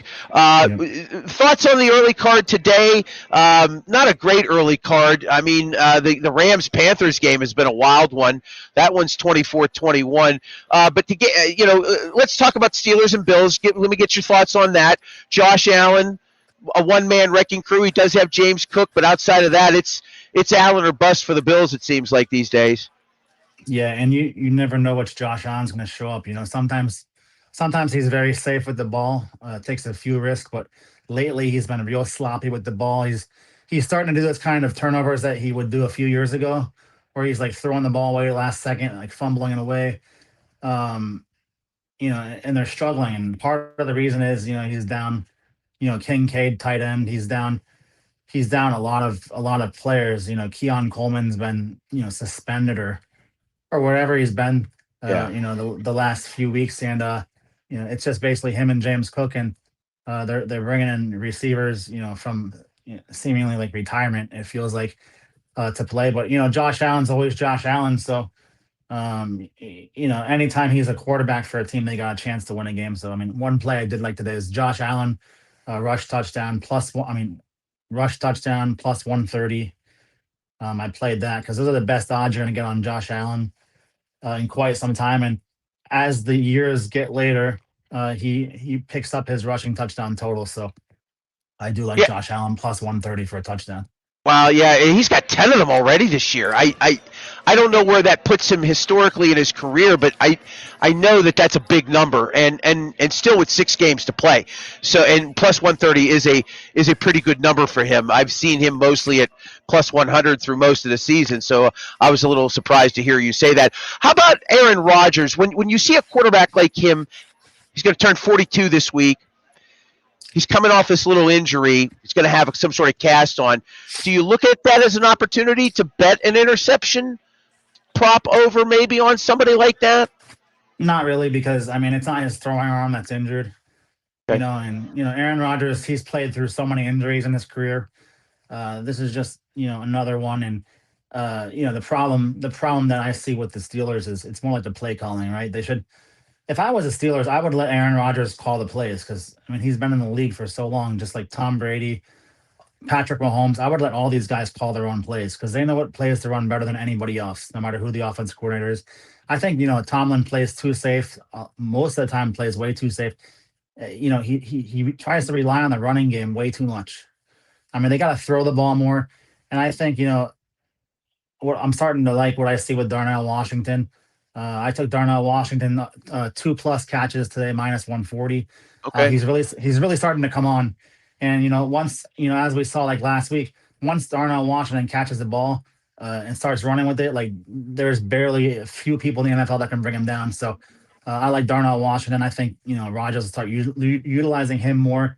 And obviously, DK Metcalf's got to get some more targets and stuff, but they really need some more receivers to come on. Pat Freiermuth, they got to get him some more targets, and I think they should just throw the ball a lot more. So, and that all comes down to protection. Can they protect them? And the offensive line has to do well for Rodgers to do well, obviously. How about Jonnu Smith? I mean, he had 88 catches last year in Miami. I mean, why aren't we throwing the ball more to him? Now I can't hear anything. Uh-oh.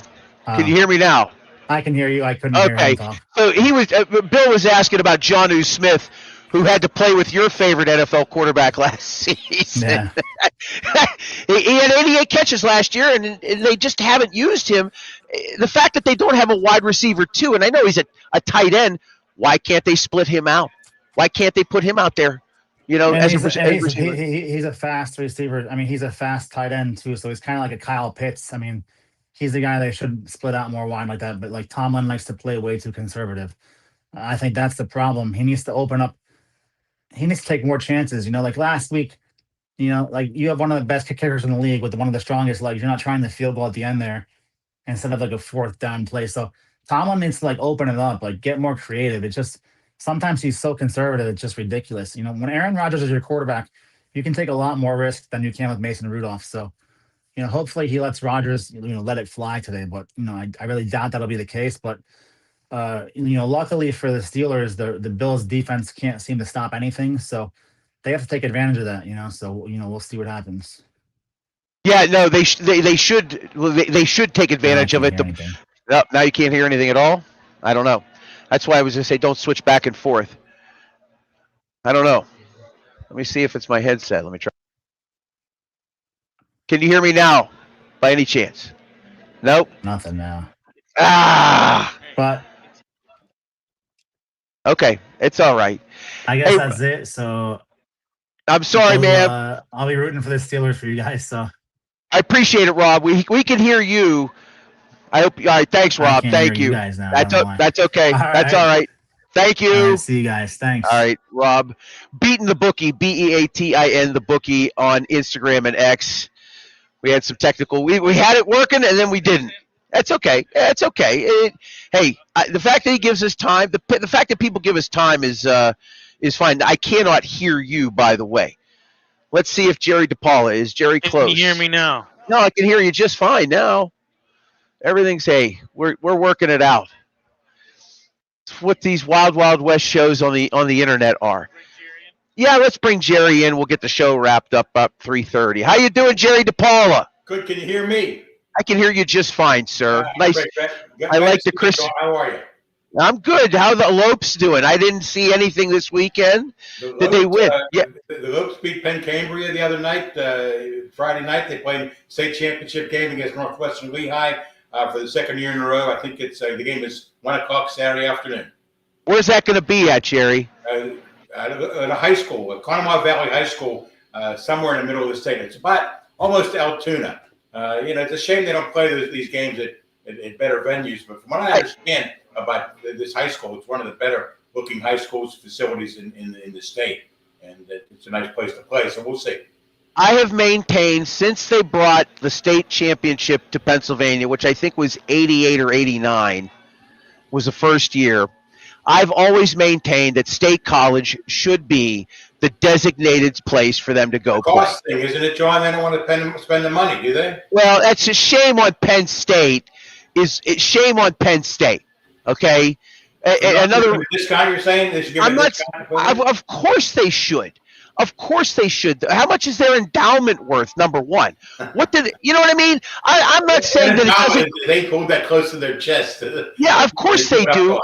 And again, don't want to get off topic here. This is a Steelers pregame show, but the fact of the matter is that shame on Penn State for not trying to make that happen at a cost-effective manner. It would be amazing if Pennsylvania's high school championships could all end up there in Happy Valley. It's centrally located. It's 100. It's Penn. It's it's you know what I mean. I just wonder what the stands will look like. You have 110,000 seats there, and only maybe 5,000 people showing up for the game. Okay, fine. That's okay. It's the idea of doing the game there. They had a regional district final in Cincinnati at Paycor that drew 22,000 people a week ago. Do you think that would draw 22,000 in Pennsylvania? Well, it used to, and maybe not as much. I remember the first year at Acusure, Woodland Hills played Central Catholic in the final, and the entire lower bowl was full. Now, that was 24 years ago. And that was two local teams, too. You're talking right. about Two teams come from different parts of the state. A lot of travel involved. Understood. I always thought it was a missed opportunity, but I digress. Another reason for me to take out my Penn State poking stick and jab away.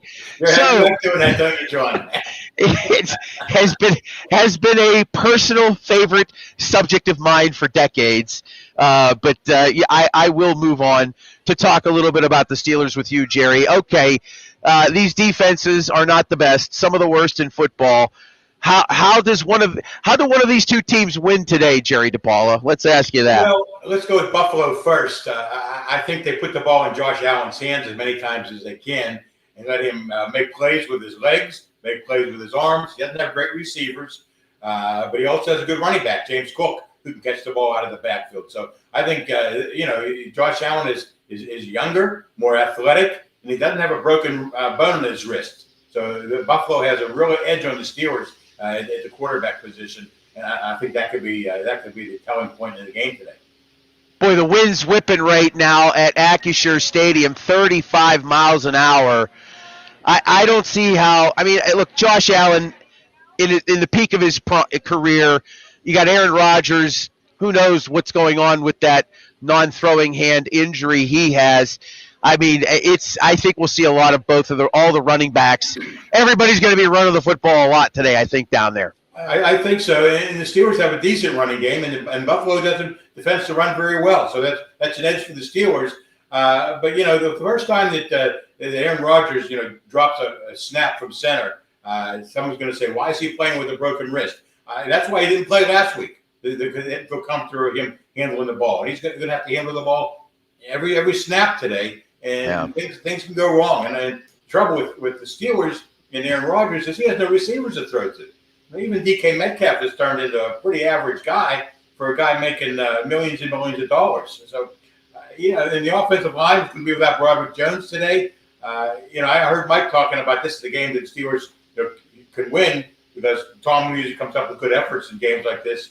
But if I was a betting man, and I'm not, John, and maybe you can get me cool me in a little bit more. But I think Buffalo minus the 3.5. It's still 3. It's still hanging around 3 right now. I just got on. I'm just looking at I'm trying to find a total right now, just so I can take a peek at this here. Right now, it's still 3. The total's 44.5. 44, pretty low. It's pretty low. Look, I've seen. It's higher for normal Steeler games. I think that's accounting for Josh Allen and their offensive abilities and how bad the Steelers defense can be. Maybe it's a little bit of both, but I'm a little surprised with that win. And this is the thing I always say when you're looking at totals. If you're betting on totals, it's never the snow that impacts the total more. It's always the wind. The wind has way more impact on a game going under with winds at this rate. Now, again, these run defenses are bad. So I think that total is accounted for the fact that these teams don't stop the run very much. And if they are going to run the football a lot primarily and they can't stop the run, you could easily see both of these teams getting into the 20s today, and that puts the total in jeopardy. So, that's probably some of the mindset looking into that. I think maybe some bettors may want to bet it over, even though it is going to be a windy day, but it's dry supposedly so far. Derek Harmon's not playing, right, John? I mean, that's going to. He is not. Yeah, they got to pile up some yards. Yeah, Yahya Black apparently is going to step in. Promising rookie, but he's not. And then Harmon's a first-round draft pick, and he was drafted to stop the run. The Steelers weren't stopping the run at the end of last season, and that's why they drafted Harmon in the first round. So, I don't give the Steelers much of a chance today. I think Allen is the best quarterback in the NFL. Rodgers has had a decent season, but now he's injured. He's going to play injured. He can play injured because he has the heart of a champion, but I really don't think that he can overcome Josh Allen today. No, it's going to be a tough one, and that's – and he is the X factor without a question. Anytime you're playing Buffalo, he's going to be the guy that will make or break you in terms of how the game is going to play out. We're talking with Jerry DiPaolo, a longtime writer from the Pittsburgh Tribune-Review, who's covered everything under the sun. 4:25 kickoff between the Bills and Steelers from AccuSure. What do you think we'll see from Kenny Gainwell today? He had a really best performance of the season last week. Jalen wasn't bad as a team. They ran the ball well. They didn't have a bad day running the football. But Gainwell has come on as of late to be the better of the two running backs, it looks like. I think it's 1 and 1A. I think they're both pretty good, and they both can catch the ball out of the backfield. They both get extra yards after contact. A nice free agent pickup by the Steelers, Omar Khan picking up Kenny Gainwell. But it's funny, Caleb Johnson. They drafted him in the 3rd round, thinking he was going to be a guy that could be the bell cow on the running game. But so far, he's been maybe 1 or 2 carries every game, and he really hasn't had much of an impact. Maybe he will in future seasons. But I think Gainwell and Warren are going to have decent games today. With the total of 44, I think those two guys might help it go over. But one thing I wanted to point out about the standings in the AFC, John, is that right now the Steelers have an edge on the Ravens because they lost the other night to the Bengals Thanksgiving night. If the Steelers lose today, 6-6, okay, then they probably have to win 4 out of the 5 to make the playoffs. But they play Baltimore twice, and Baltimore I thought was on a wave and was going to wave was going to carry them and keep them in first place in the AFC North. But the way they played against the Bengals, who aren't very good, tells me that the Ravens are a team that can be had. Steelers played them twice. The Steelers win today by some I don't want to say fluke or miracle because it's going to be a close game. But if they win today, that puts them a game up on the Ravens. And That's right. They got the Ravens next week. Could go 2 games up with 4 to go. So this is a big game. And next week, they're all big now because things are so close. And there's so many other teams in the AFC fighting for wild card berths. You got Houston, who's beaten the Colts the last I looked. And Buffalo's going to be in the wild card mix. Jacksonville's going to be in the wild card mix. It's not going to be easy for the Steelers to make the playoffs if they don't win that division. I maintain it's bigger for the Steelers just because of the fact it keeps their wild card window open by having a tiebreaker with Buffalo. You already are down a tiebreaker to the Chargers, right? It keeps an extra window open to the playoffs with a victory and that all-important tiebreaker because right now the path for Buffalo is very much a wild card. I mean, I think they're 2 back right now of the Patriots with a game to play them. Patriots, I don't think. I don't think they're going to catch them either, I'm almost certain that they have 1 game left with them on the schedule. I'm going to check that right now as I'm talking with you. But the simple fact of the matter is that if the Steelers lose today, they only have 1 path, and that's the division. And so, that becomes a real concern for this team. And as I look at things, it looks like they play the Patriots in 2 weeks in Foxborough. So, they've got a chance to make up ground on a team that, they lost to at home earlier this year, 23-20. As for the Steelers, boy, they're really limited at that point in time. You lose today, and next week is almost Armageddon. Right? Well, the game's more important to the Steelers than it is to Buffalo because Buffalo's 7-4. They can come out of this game 7-5 and still be okay position for the wild card. But the Steelers are 6-6.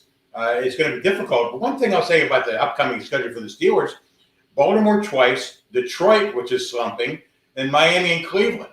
We were talking a few weeks ago, about how this closing stretch is going to be difficult for the Steelers. Right now, it doesn't look that bad. I mean, Baltimore looks like a very average team. The Lions, aren't playing well right now, and they've got Cleveland and Miami, two of the worst teams in the AFC, maybe the 2 worst teams in the AFC. So the Steelers have a kind of an edge, with the schedule coming up because Baltimore looks like it's. And Lamar Jackson is playing like a guy on 1 leg. He doesn't look like himself. No, he definitely does not. Well, hey, look, we might get surprised next week. We got to get through Buffalo first. before we talk about What Baltimore. did coaches teach you, John? One game at a time, right? Let's not talk about it. That's right. I'm guilty of it. Everybody's guilty of it. But this game is huge for the Steelers, much more than it is for Buffalo. Yeah, I totally agree with that. I think I tried to make that assessment early on, and I've felt that entirely as the week has progressed. That if they don't win this game, it's either do or die next week. You lose today, and then you go to Baltimore and somehow lose that game. That's 7 losses, yeah. I mean, it's not only is it 7 losses, but you have to start really thinking about the tiebreaker at the end of the year. If you get into a position where you play Baltimore in the last game, and you have a chance to still make the playoffs, okay, fine.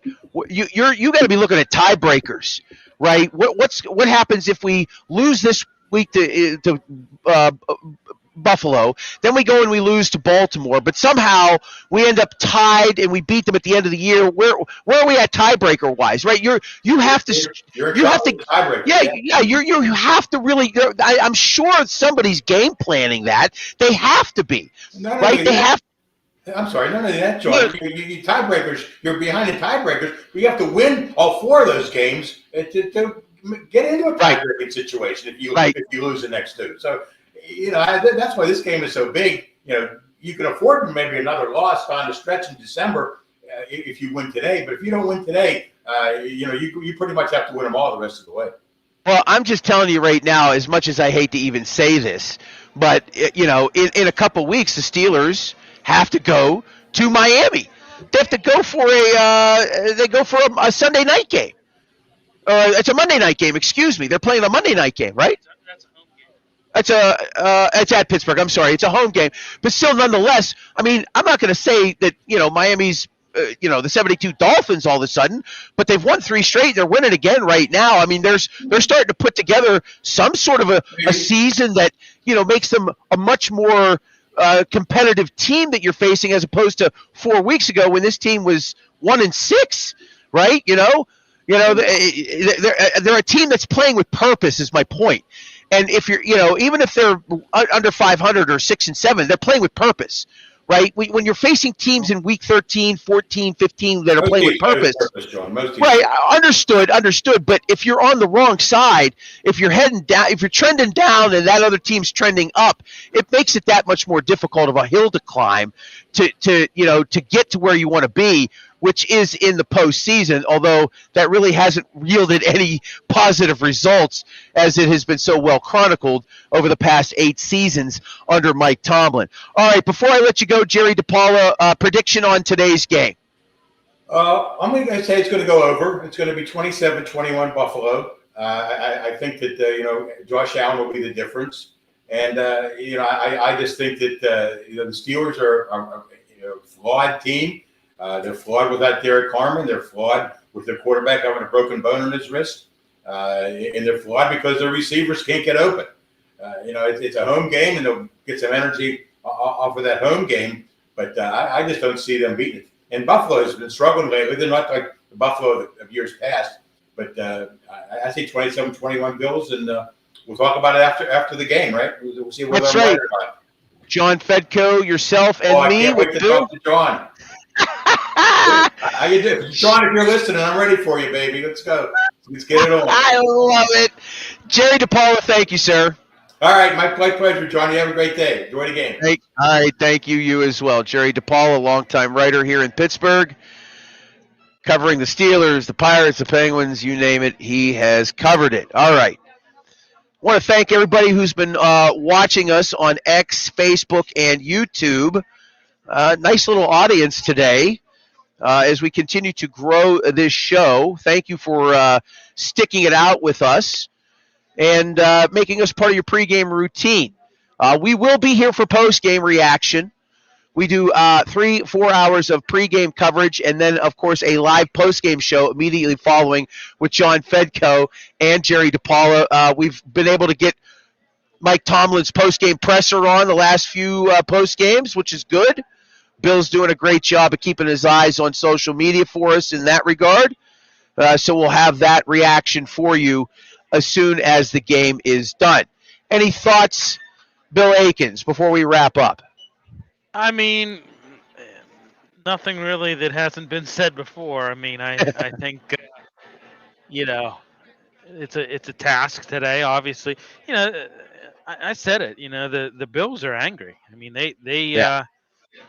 you know, they got beat. They got knocked around against the Texans. You know, here's another thing too. Think about this. They're also coming off of 10 days of rest. Yeah. I mean, that's big too. It's big, no doubt. Yeah. You played on a Thursday night. You know, you have that rest factor. Listen, it's gonna be tough. They need to control the time of possession. And you do that by running the football effectively. They had 186 yards against the Bears last week. You're facing a run defense that's ranked 30th. You're at home. Let's establish the run. Let's take some pressure off Aaron Rodgers. I'm concerned about this injury. I know they said, hey, he was a full participant in practice. He's good to go. The doctors cleared him. Whole 9 yards. I get it, but this guy still has 3 broken bones in his wrist. Yeah. Granted, it's not his non-throwing wrist, but hey, it's still 3 broken bones. It still affects you when you're under center. You know, I don't want to see him get re-injured or make it worse than what it already is. You know, you don't want to see that. I think you got to put pressure on Josh Allen. You know, plain and simple. Freaking Texans sacked him 8 times last week. Yeah. You know, he was when you watch that game, he was all out of sorts in that game. I mean, they made his life a living hell. They just harassed him the whole game. He wasn't able to do anything. I noticed too. They had a lot of nice, you know, they were doing a great job with pressure up the middle. He wasn't able to step in the pocket and make throws. I mean, they did everything they needed to do to stop him last week. And I think the Steelers, like I said before, they need to take a page out of their, you know, their playbook and how they did it, and they need to implement it in this game. Simple as that. We'll see. I mean, it's going to be a good game, I think. Did you see that? Did you see that Jerry Dulac? Not to cut you off. Did you see that Jerry Dulac tweet about Broderick Jones? About him being out for the season? Yeah. Yeah, I did see that. Yeah. So you know, and that's another thing. You know, the guy was week in and week out. I thought he was improving. At the beginning of the season, I thought he was like a freaking swinging door in a saloon. Right? He was just, you know, he was just not, you know, he was not good. But you know, that happens. We're at that time of the year where, you know, you're going to have injuries. Next man up. Next man up, indeed. I think run blocker too. Look, he improved over the course of the season. He got out of the gate terribly. It was fairly well chronicled, but ultimately, at the end of the day, he improved his play quietly, and that's the way, you know, you want to see it take place. Is that it happens over a progressive period of time where by the middle of the season you're like, we haven't talked about Broderick Jones in a while, and that's a good thing because he's, you know, doing much better at his job. Unfortunately for him, this neck injury seems to be really severe and is going to keep him out for the remainder of the season. All right, couple quick thoughts from myself, and then we're going to put a bow tie on this. Again, Steel City Sunday live from the North Park Lounge, Richland Hilltop Event Center, where they have Naughty and Nice. If you love Christmas, you want to come up here for Naughty and Nice. This thing is pretty wild. They've got 6 unique rooms that are decked out in different types of Christmas themes. They've got one that's elf inspired. Another one that's a white Christmas. They've got just neat rooms. They've got one that's inspired by the Grinch. It's just what they've done up here is just really festive and wonderful. It's family friendly. Monday, Tuesdays, and Wednesdays, it's $10. $10 to come up here. They got a naughty bar for the adults. If you want to bring up, if you're an adult of age and you want to have a cocktail, they have that running as well. Please come check out North Park Lounge, Richland, on Route 8 in Gibsonia, Naughty and Nice running through the remainder of the year. And, of course, we are also sponsored by our good friends at Arch Masonry and Restoration. Arch Masonry and Restoration not slowing down with wintertime approaching. They stay busy. They are looking for craftsmen in the construction trades, concrete, block, brick, restoration work, labor help. If you want to get into a career, don't have any experience, that's okay. They will talk with you because they have programs that will help jumpstart your career. They will train you on the job. 412-564-5733 or visit archmasonryinc.com to learn more. We appreciate their support and continued support by Mark Baranovsky and the North Park Lounge Restaurant Group as they give us a foundation for us every week when the Steelers play to broadcast our show live. Looking at the Steelers today, I do like them to win. This is bad news for the Steelers because anytime I tell you they're going to win, they lose. and when I tell you they're going to lose, they are going to win. It's going to be a nail-biter. I think this is a 27-24, 30-27. I think these teams will run the ball primarily. We will see some passing. I don't think we're going to see a lot of it. I think James Cook will have a big day. I think both running backs for the Steelers will be good in terms of their production. I think all of them will score touchdowns. I think Warren will score. Allen will score. Cook will score. I think Cook will run for at least 90 yards. I think Warren will run for 70 and Gainwell for 40. I like the Steelers to win this game closely. That pays 240-1, by the way. 240-1 with a little odds boost from Fanatics, who I love betting with for some. They love taking my money, and I like taking their money. Took some of their money this week, which was nice. So there you have it. Steelers in a shootout today, 30-27, I'll say is the final score. We will be back after the game is over. When the game ends, jump back on board with us. We'll have John Fedko. We will have Jerry DePaula, Bill, and myself here at NPL. We'll break it all down. We'll have the Mike Tomlin postgame presser at some point in our postgame. We'll throw that on so we can hear what the coach has to say. We'll get your reaction on YouTube, Facebook, or X. You can always follow us on social media. As I wrap up the show, I think it's always fair to say you can follow us at Steel City Sunday on all the social media sites, X, YouTube, Facebook, Instagram, and TikTok. Go follow us. If you haven't already, please do so. At Steel City Sunday on all the social media sites, but we broadcast live on YouTube, Facebook, and X every pregame, every postgame of every Steelers game. You can catch us live, and we have shows during the week now. We got the Pittsburgh Sports Desk, Gridiron. What's the other one? Gridiron Weekly. Gridiron Weekly that Bill hosts. He's kind enough to ask me to join his Pittsburgh Sports Desk the last few weeks, which has been fun. I'm going to start actually putting some shows out of my own here in the month of December. We're probably going to broadcast on Mondays and maybe on Tuesdays just because why not? We want to build this platform up, and we want to provide more content for you. And I just want to run my mouth. Not going to lie. It's a vanity project, folks. I'm sorry. Okay, that's our show. Thanks for joining us. Immediately following Steelers and Bills, come on back for postgame for the entire cast and crew. 9 guests today. Biggest show to date for guests. I want to thank everybody. Paul Zeiss. I want to thank Todd Haley. I want to thank Steve Cofield. Nick Sabato. I want to thank Mike Ostie.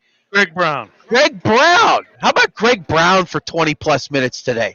Golden voice. I love the voice. Dynamite guy. Just dynamite. Jerry DePaula came on. Beating the Bookie was with us. Zig Fracassi, of course, as well. Another golden voice. Golden voice. Oh, man.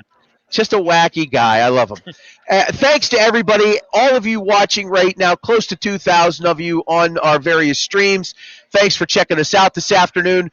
Steelers postgame. As soon as Bills and Steelers is over, right back here on Facebook, YouTube, and X. I'm John Phillips. We'll talk to you after the Steelers-Bills game. See ya.